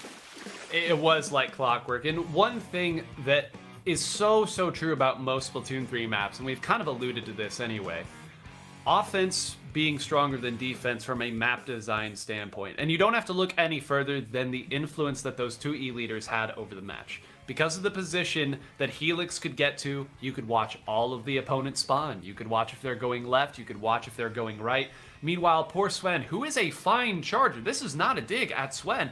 What was Swen supposed to do there? You have to shoot upwards. It's not a great angle. You know that the opposing E-leader can see where you're at, and you aren't going to be able to actually affect the fight that is going on below you solely because of the angles. So once they got that big push, yes, there was a little drama of back and forth. Both teams actually switched sides on the zones for a moment.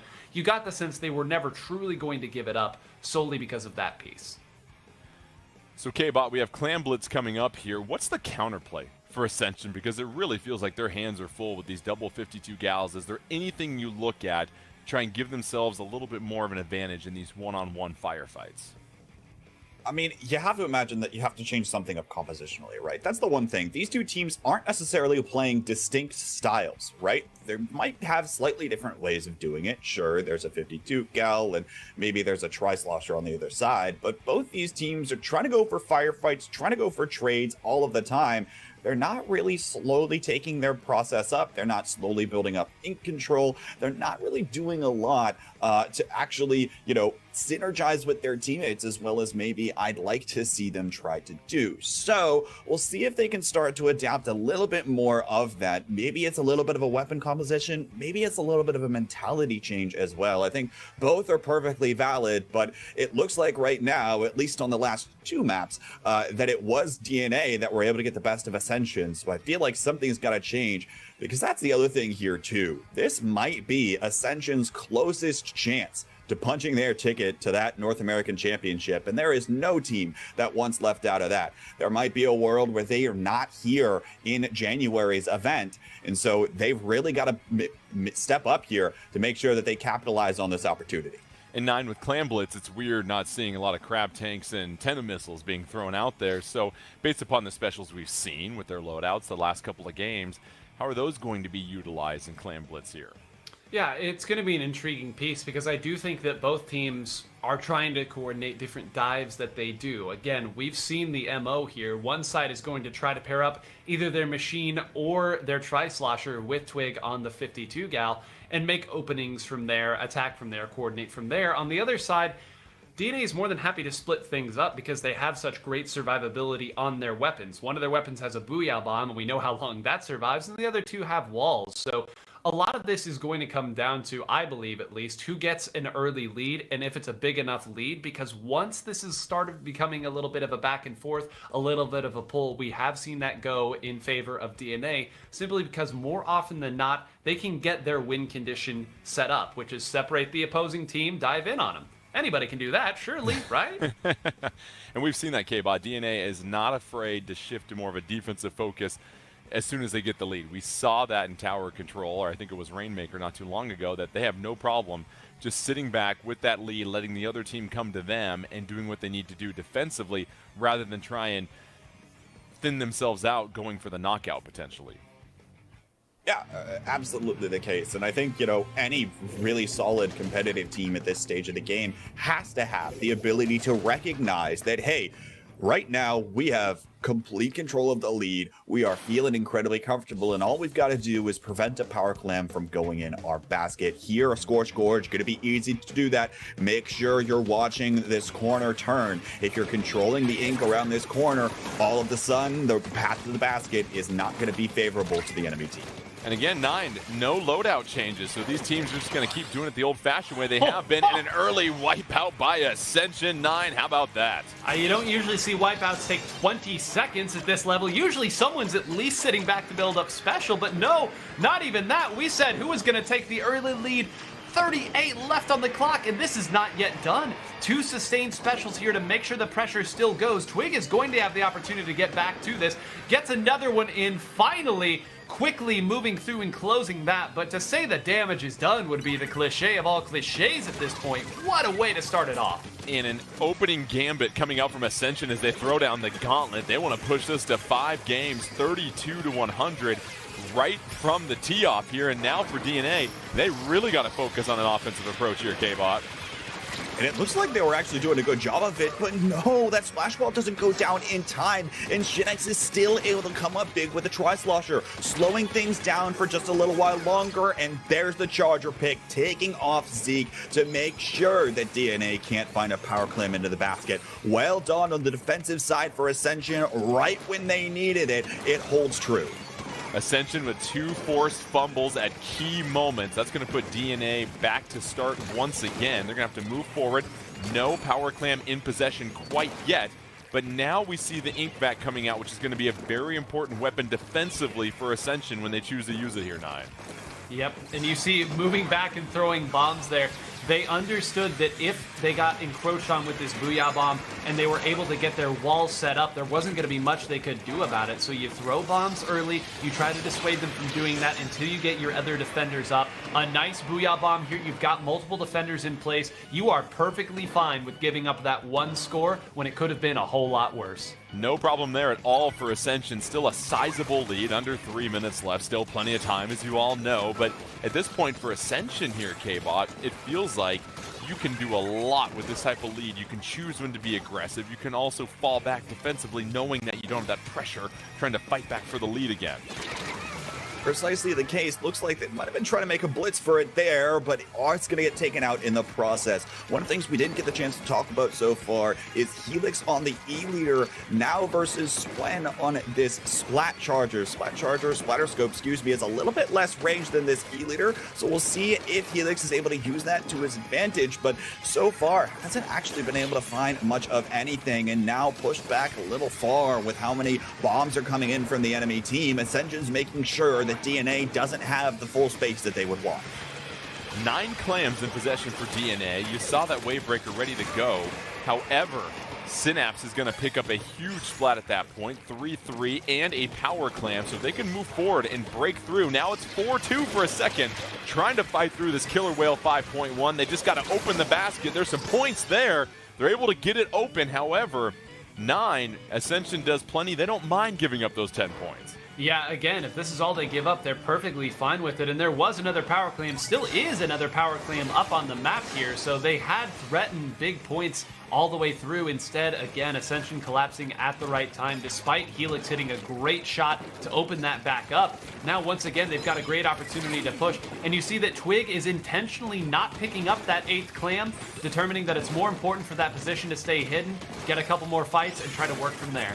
Well, picks up the 8th clam, quickly gets rid of the power clam, though, and then you've got a teammate super jumping in and an opportunity to possibly move forward with that Booyah Bomb, trying to clear out some real estate.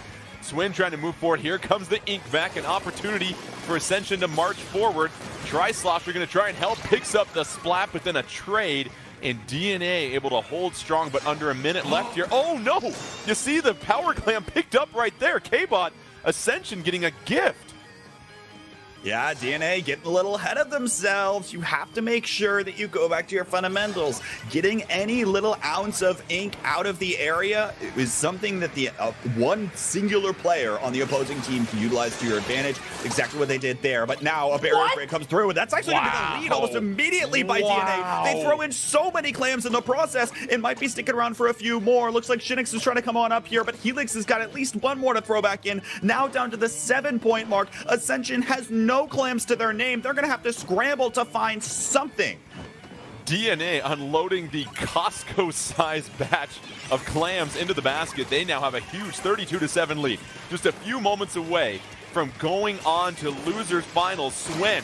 Can Swin offer one more ray of hope for Ascension? Can Ascension do it? They have 8 clams. That's going to be enough. They've got to fill the basket. 6 more. Ascension trying to push this to a game 5, and they do. Ascension just before the horn goes off, able to get the dub here, 9.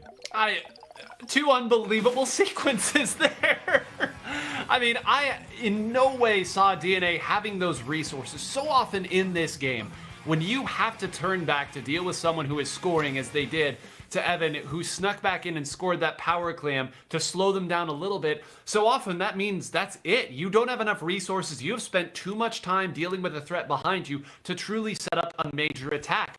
But they had the wherewithal, and again, the walls. We keep talking about the walls. To be able to set down, hide behind that, and make your sustained push. And I have no idea where Ascension was able to pull that out of.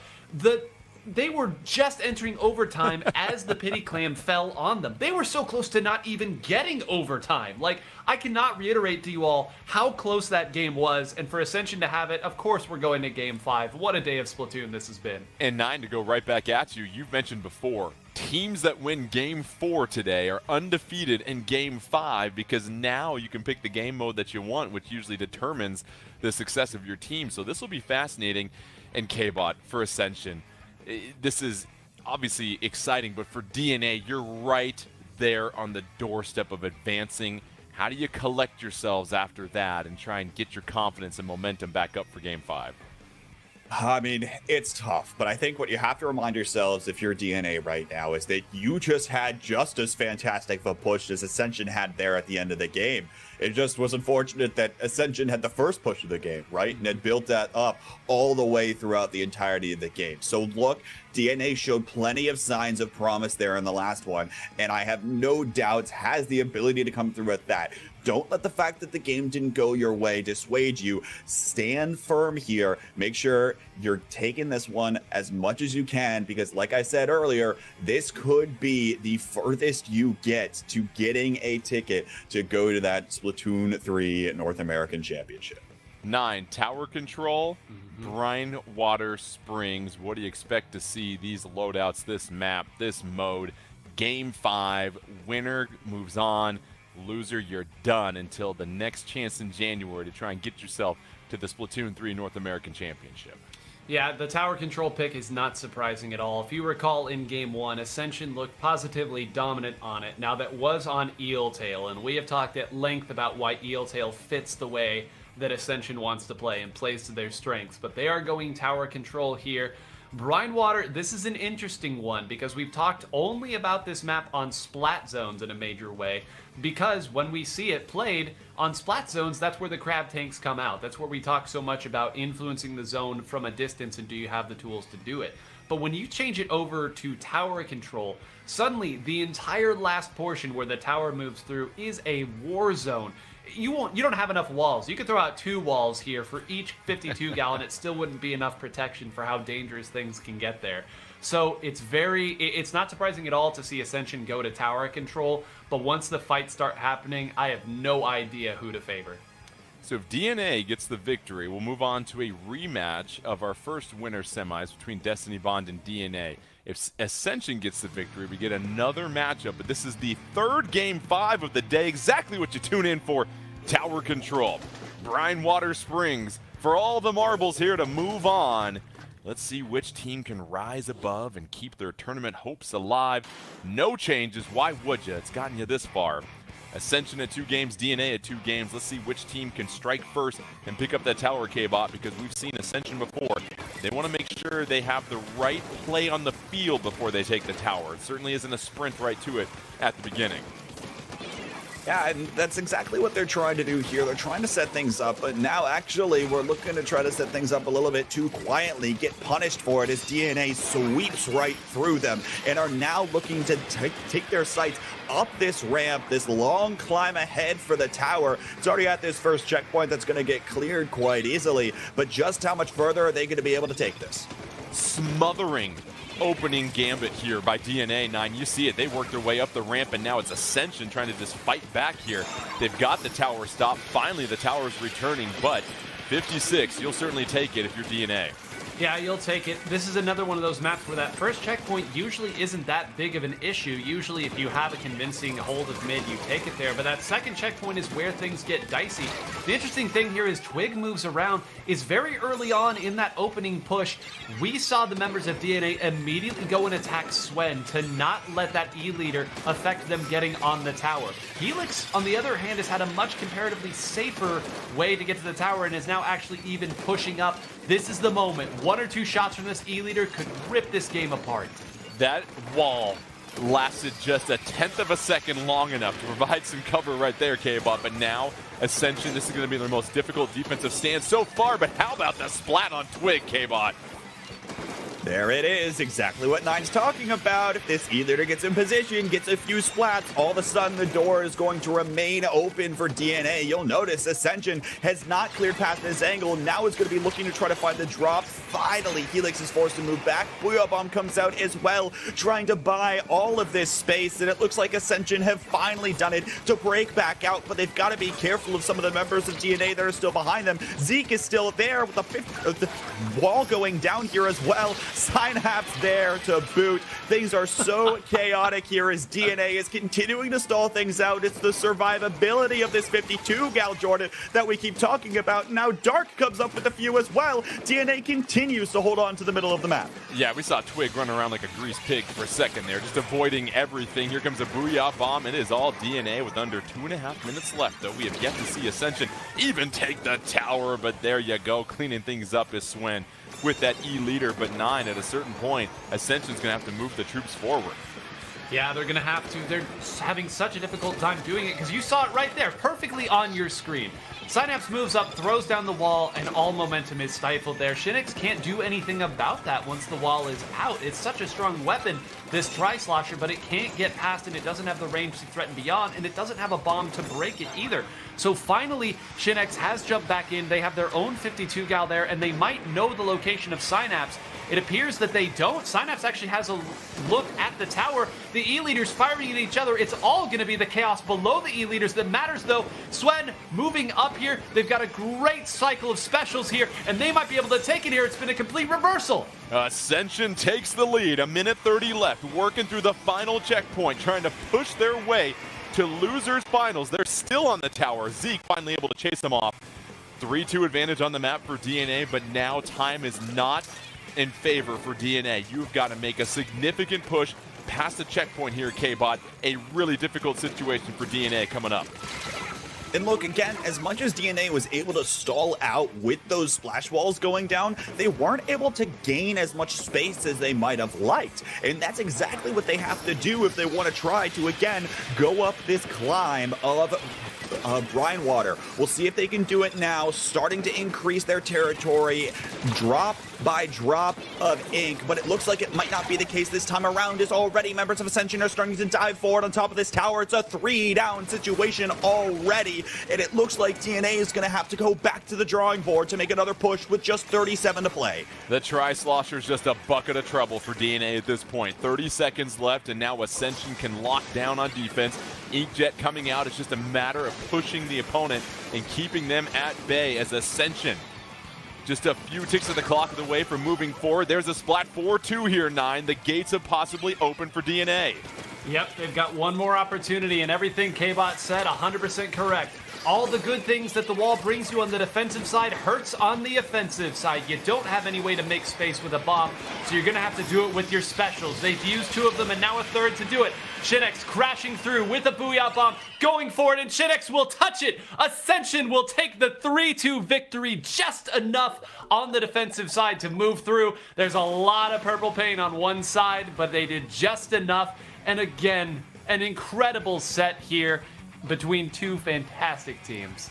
For Ascension, they were looking at elimination last game. It took a last-minute overtime offensive push and clam blitz to set up a Game 5, and then they closed the door on DNA. So thank you to DNA for participating. Hopefully we'll see you back here in January. You'll get another chance. But that's going to set up losers finals here in just a minute. And K-Bot, you have to credit Ascension and their ability to not quit. And so now they get a chance to take on Destiny Bond, who fell 3-0 to Starburst in winners finals. We have one more spot left in the Splatoon 3 North American Championship that we'll be passing out today. Don't miss it when we come back. Destiny Bond versus Ascension. Who else will join Starburst in those North American finals? Find out when we return.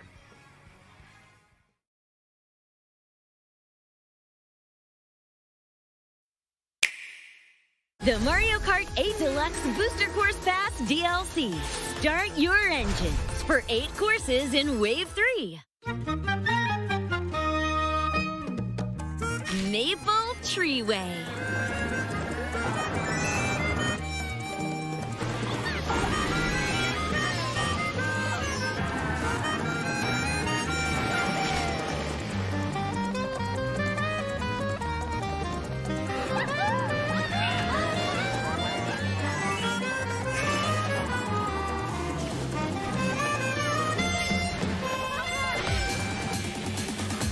Rainbow Road.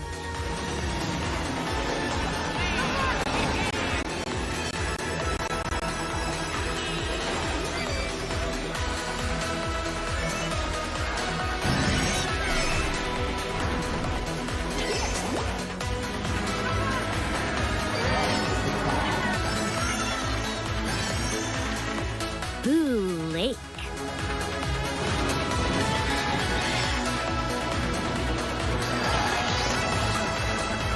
Berlin Byways.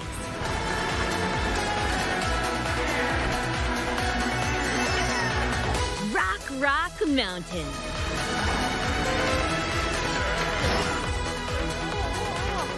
Peach Garden.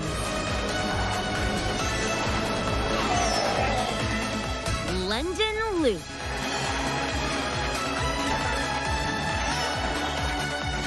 And Merry Mountain.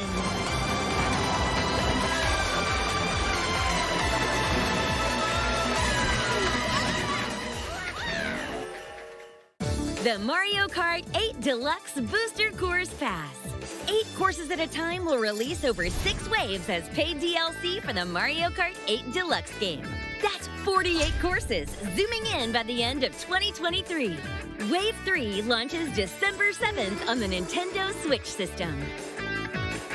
Race on these courses at no additional cost with a paid Nintendo Switch Online Plus Expansion Pack membership. Or purchase the Mario Kart 8 Deluxe Booster Course Pass DLC on its own. Whether it's to play your favorite game,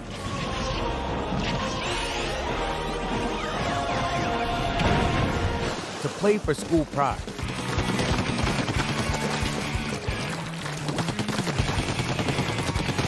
or for the thrill of competition. Play competitively with Play Versus. Visit playvs.com today for more information.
And welcome back to the Splatoon 3 Splatsville Showdown Tournament. Jordan Ken alongside 9, and joining us from Wahoo World is K-Bot. You know a big run's coming, by the way, so just make sure you don't hang out there for too long, my friend.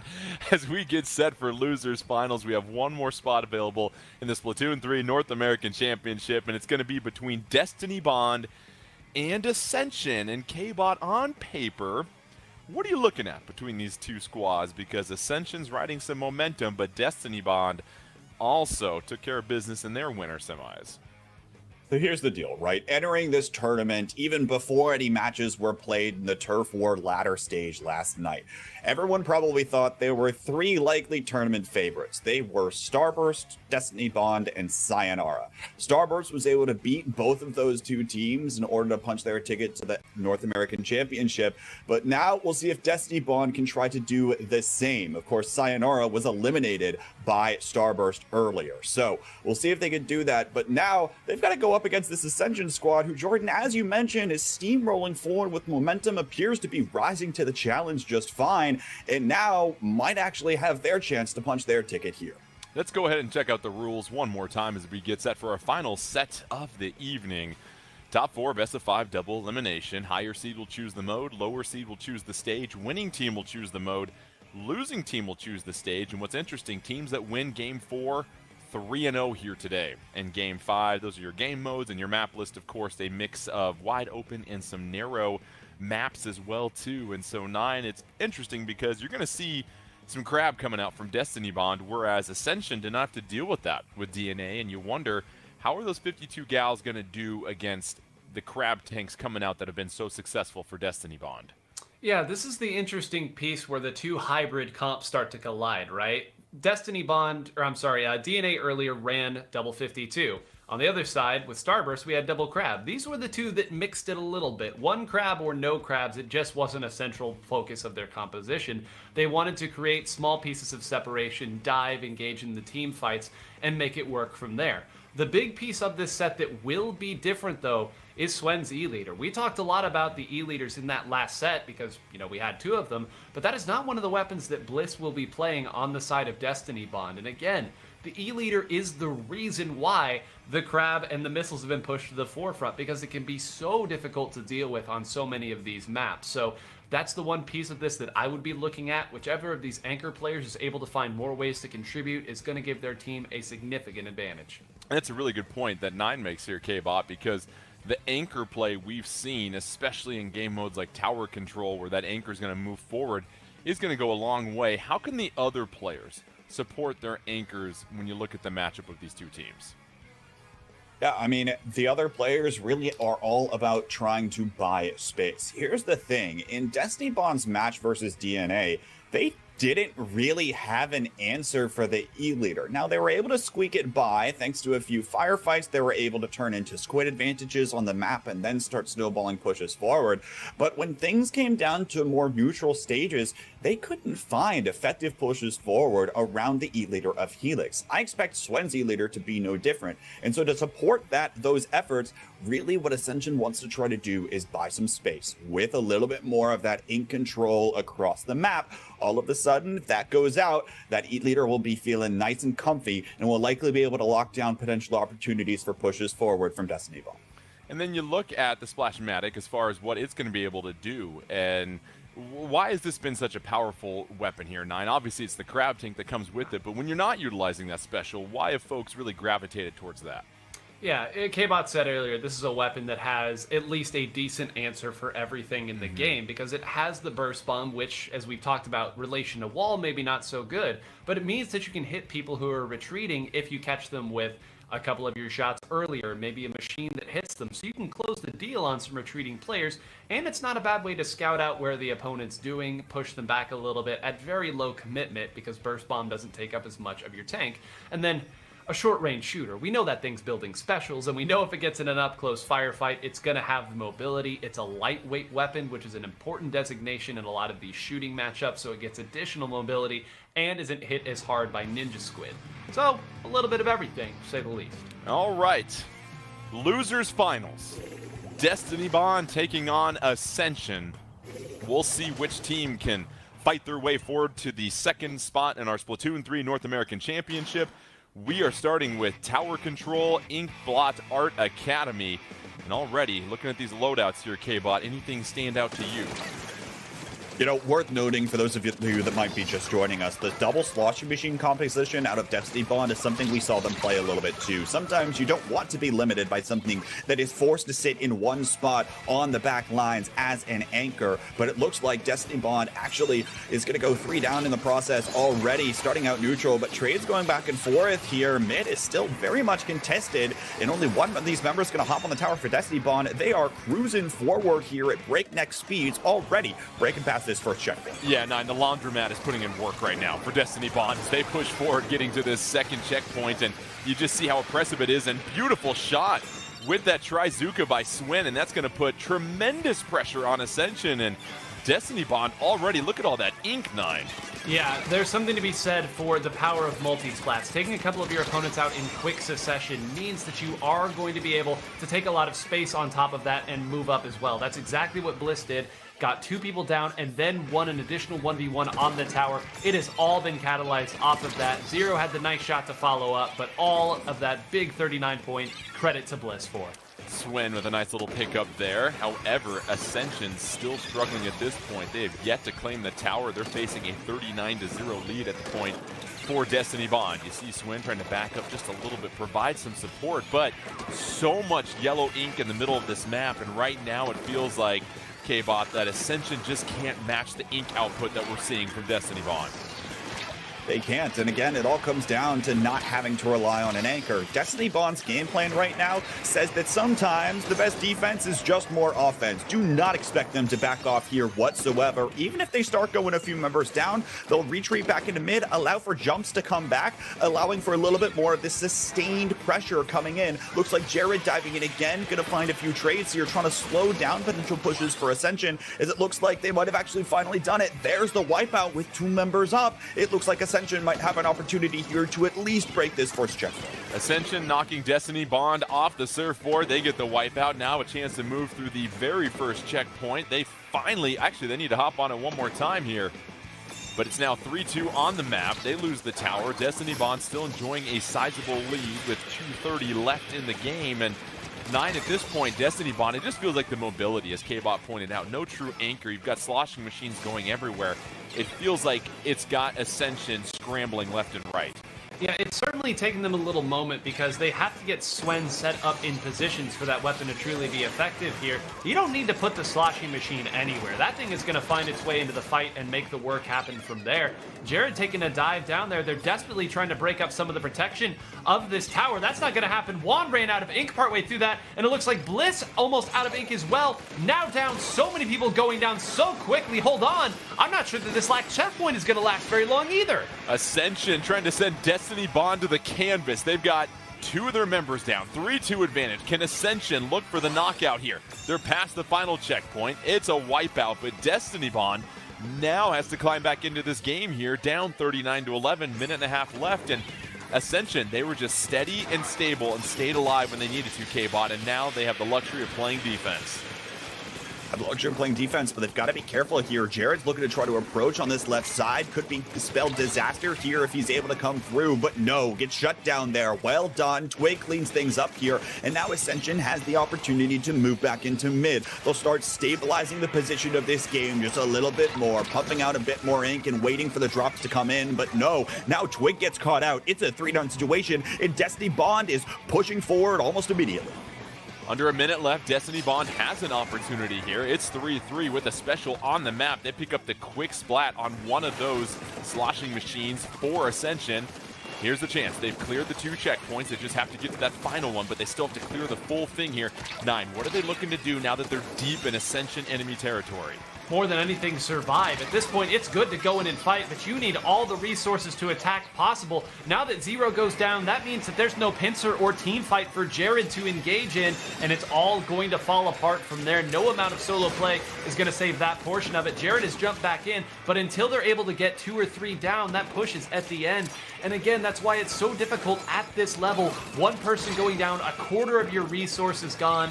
And with just 10 seconds left, they're going to need a miracle to pull this one back. Yeah, Destiny Bond down 2 players on the map, but all of a sudden a wipeout by Ascension, and that is the defensive rejection needed by Ascension to go ahead and take game 1. So impressive work by Ascension here, K-Bot, of withstanding that initial push and then just making their one push count and doing what they needed to do, as Nine pointed out, stay alive in enemy territory, use those resources, and they're able to do it. And for Ascension, this is the reason why you want some little bit more versatility and flexibility in your weapon composition, right? If they're able to have both the Tri-Slosher that can dive in, find trades, and do all of these sorts of things, but also have the luxury of having an E-leader that can play much further back, that can try to slow down the pace of the game, has the Wavebreaker special as well to slow down and take space away from the enemy team, they're able to utilize their resources and be able to play a lot of that much the same way that you might see a single Splash-O-Matic do in one game, dropping back to the back line for Crab Tank, going forward with Burst Bomb and the main weapon combo. Meanwhile, Destiny Bond's side, again, their strategy is offense, offense, offense. And sometimes it looks like things just aren't able to come together because, again, they don't have a lot of consistent long-range threats to take care of that E-leader unless they're committing like both of their Booyah bombs or something just to take care of that target. What's interesting, Nine, is you look at the double sloshing machine comp for Destiny Bond, and because it's tower control, it forces one of your sloshing machines to be a slow-moving anchor. It's not like Clam Blitz or Splat Zones or Rainmaker where you've got free reign. You've got to follow the track of that tower, and it felt like they lost that mobility advantage as soon as they got deep into Ascension territory. That's actually a great point there, Jordan, because in the past when we saw a double sloshing machine back in Splatoon 2, one of those sloshing machines usually had a Stingray. It had a way to contribute while being far away. In Splatoon 3, there's not nearly as many global specials, and certainly you can chuck that Booyah Bomb really far, but that also means you get off the tower when you do so, and it stops the tower moving. So all of this is to say, on tower control, Ascension with their E-leader can still keep their weapon relevant in what's going on in the game. And earlier, a concept I brought up, having a decent answer all the time, there's something to be said for having a great answer some of the time. And that some of the time is when both teams are riding tower. One of them has a weapon that contributes all the time, one only some of the time. Rainmaker coming up next here. You imagine you won't see any changes in these comps, so I think you give the movement advantage to Destiny Bond once again here, K-Bot. But what we've seen is, I think you pointed out really well, it seems like they have an answer for everything, does Ascension, where they can continue to fight at multiple levels. So with this Rainmaker coming up, what's going to be key for a team with a true anchor? What do you want to make sure you do as you advance this Rainmaker? Again, as you're trying to advance the Rainmaker, finding those opportunities where you have those openings. Getting Shinex in position with that Tri-Slosher, taking care of 1, 2 members. All of a sudden, you're able to open up the window of opportunity for that Rainmaker to start going forward.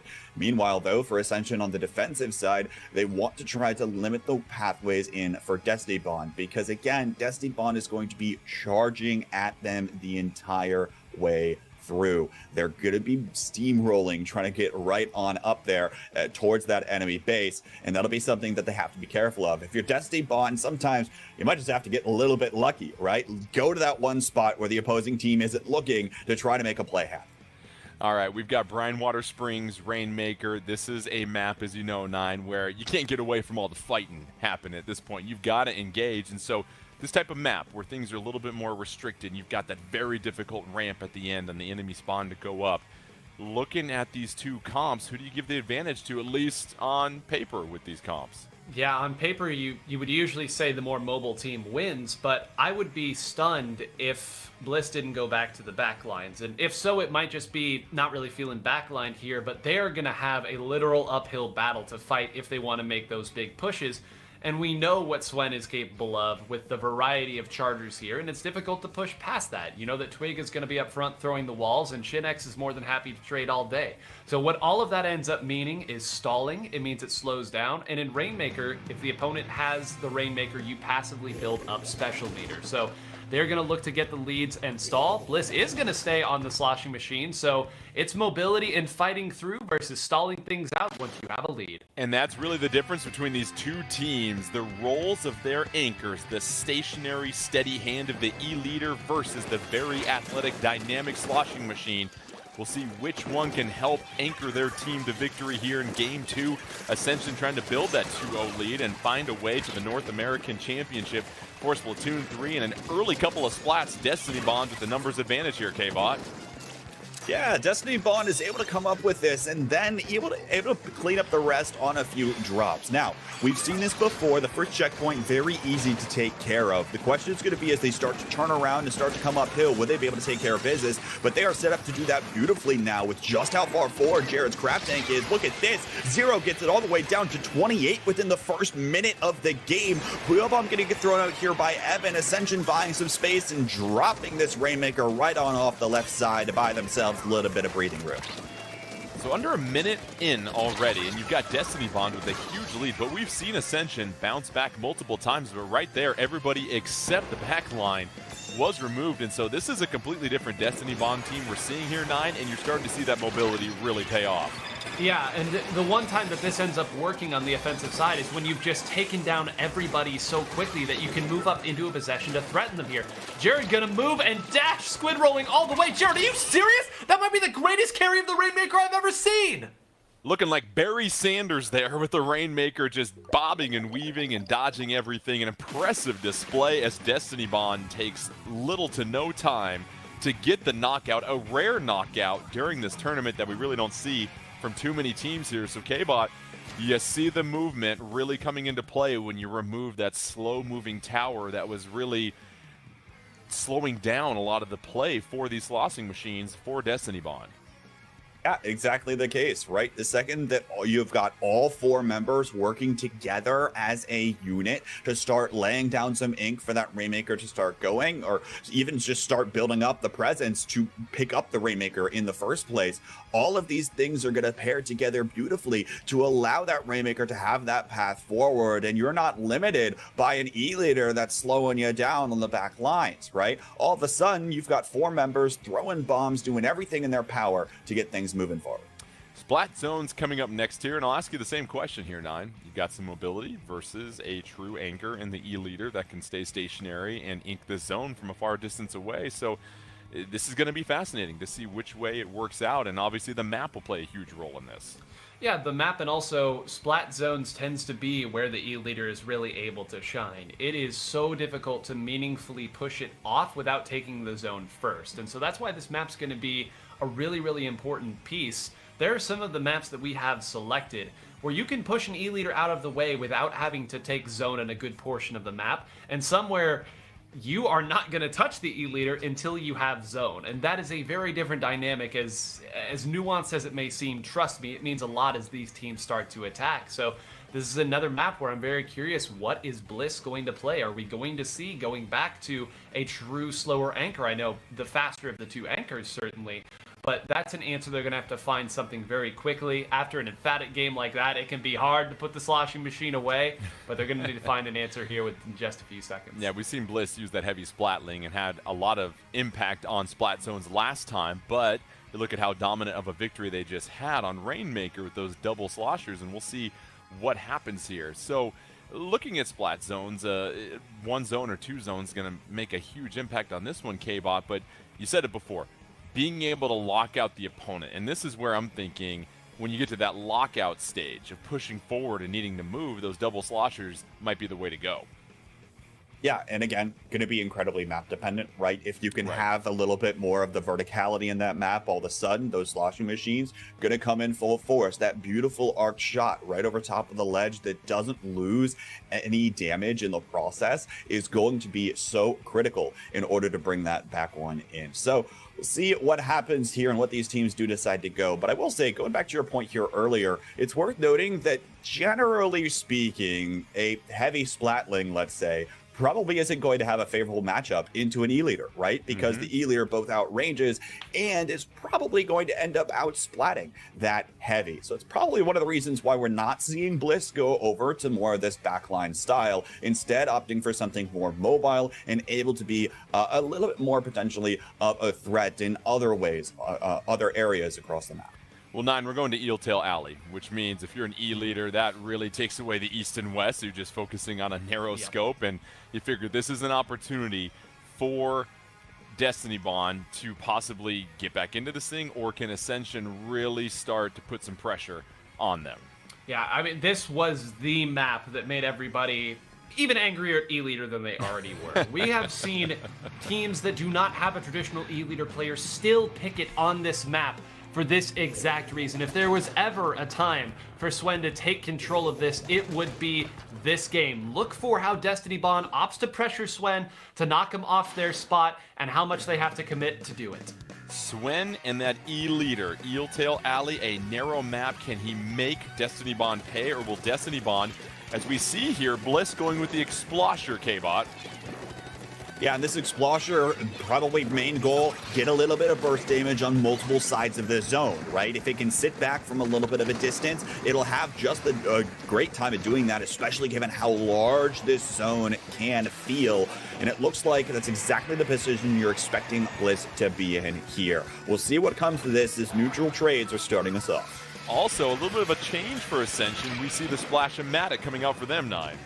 Yep, again, the same thing applies the other way. K-Bot brought out the fact that this zone can seem impossible to take. One of the few weapons in the game that can put out enough turf to do that is actually this Explosion. So everything we said about wanting to move the E-Leader, you want to do the same here with the Crab Tank. Get that thing set up and get that Explosion out of position.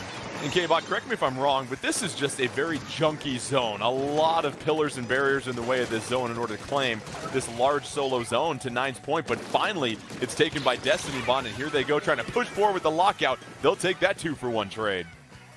Yeah, and now 3 down for Ascension. Destiny Bond moving very far forward here. Evan's going to get caught out as well. Coming in, back off with a respawn. And now Ascension has to play their cards right. You see Shinx patiently waiting. It's going to get marked, but has this Crab Tank looking to challenge and take back their own bridge. The critical part of the map where this lockout's going to start to happen. Shinx applying pressure with that Crab Tank, as K-Bot pointed out. Destiny Bond still holding on to the zone, and it's a sizable lead in the zone. Ascension's going to have to act here very quickly. Right now, still getting pushed out. Oh, the Trizuka cleaning things up. And now it's 4-2 on the map for Destiny Bond. They have to hold on for just 10 more seconds.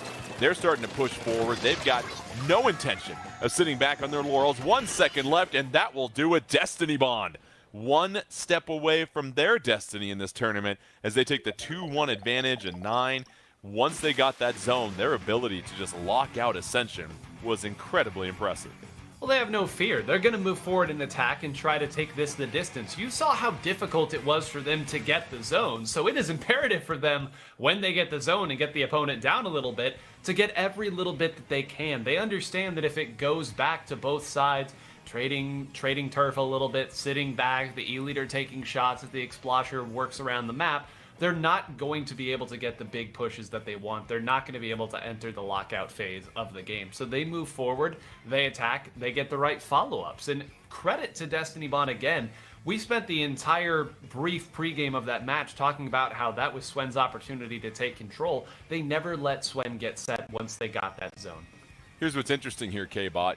You have to do Clam Blitz here before you can repeat another mode. The only mode we've seen that's slowed down Destiny Bond was tower control, so now you can utilize that mobility once again, whether it's double sloshing machine or the Explosher. This is going to put Ascension in a very difficult situation based upon how do they deal with the athleticism that we're seeing from Destiny Bond. Yeah, and it will. If you're Ascension here, I'm going to guess they're probably, okay, there it is. I was going to say about to get Scorched Gorge, and then of course it comes over in my ear. I was going to. Sure, we'll take your word for it. Absolutely. Right. But in any event here, right, Ascension won this map just barely versus DNA. If they did it there, they can do it here. Same game 4 thing.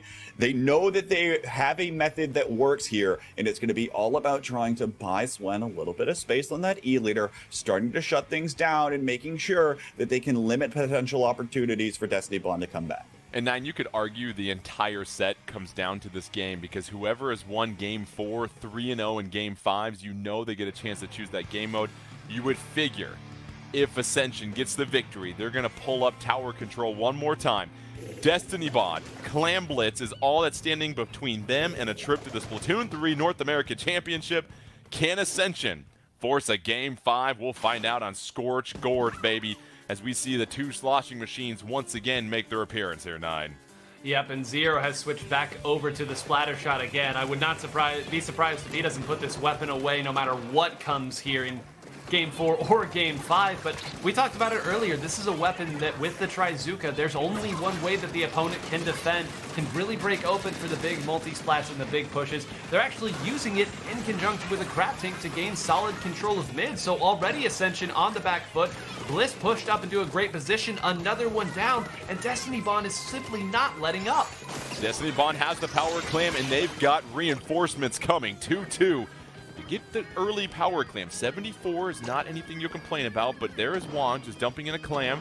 Keep that clock moving, but you see all 4 members and a lot of purple ink by the basket. Nice little opening gambit by Destiny Bomb, but if you're Ascension, you'll live with that, K-Bod. You absolutely will. Only down to 71. That's a power clam and some change. I've seen plenty of pushes go much longer than that. And it's all going to be about how you can use the value once you start turning this corner. I've talked about it every single time we've seen this map, but it is the vital points where now Destiny Bond is starting to move forward. The few of their own specials looks like they're going to get punished for it in the process. And now, but Alpha, meanwhile, Ascension isn't taking space back in mid. Now Shinnick's up in the air with this Inkjet looking to try to do just that. And finally, Ascension is going to break free into mid. We just saw 3 Booyah Bombs go off and clear out a lot of real estate. Now here's a chance for Ascension to move forward. You see Swin just being very careful and cautious about tiptoeing forward. Here comes that ink back. That's going to really help clear things out. 3-2 numbers advantage, Ascension moving forward. Swen going to move forward, dump in that power clan, and here's an opportunity as Ascension piling up the lead here, 9. Yep, great job there, great patience again, and you saw the members of Destiny Bond kind of understood that the writing on the wall, or was on the wall with that push, that they were going to have to give up those, and to give up a little bit more on top of that, they were willing to trade those points for the opportunity to continue playing the game to prevent the big knockout. But what else could we expect from these two teams? One throws a punch, the other throws a counter. So now the lead is for Ascension, 42-71, but here's a chance for Destiny Bond. They start to approach a little bit closer. You see they have that power cam ready to go. Trizooka trying to clear out some space. Picks off Evan, but then the trade comes later as Twig gets a nice splat. Now it's 3-4 on the map. Special ready to go for Ascension. They're trying to fight their way forward and retake mid here. And at this point, the aggression for Ascension is paying off even with that anchor backliner here, K-Bot.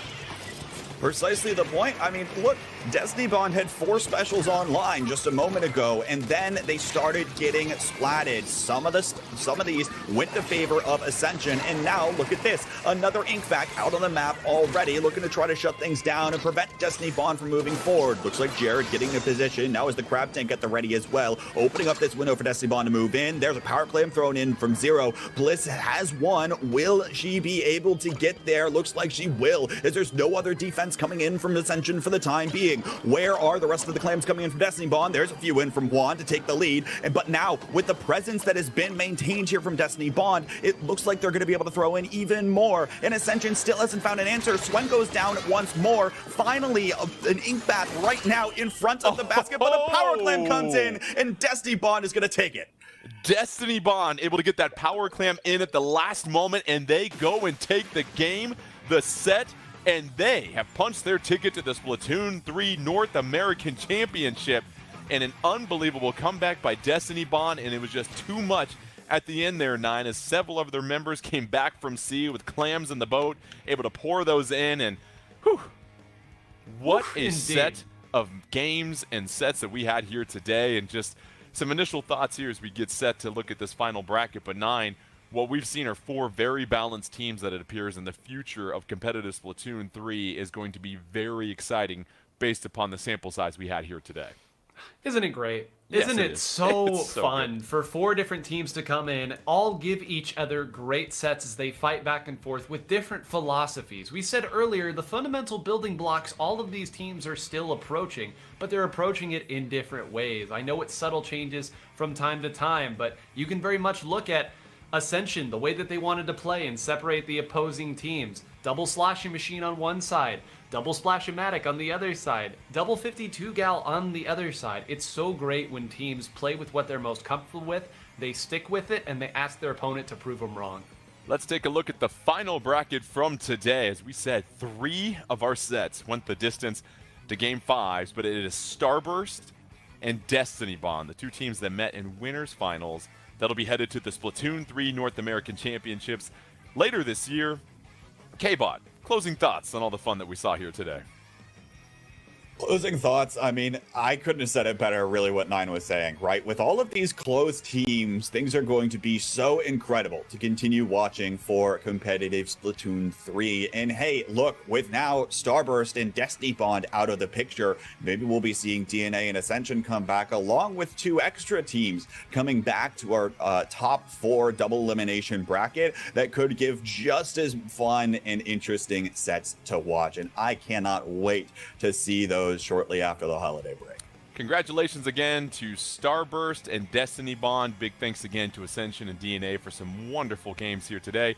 Also to Nine and K-Bot, excellent job as always, and our terrific production crew. Don't forget, we'll be back in January with Event 2 of the Splatoon 3 Splatsville Showdown tournament to find out the other two teams that'll find their way to the Splatoon 3 North American Championship.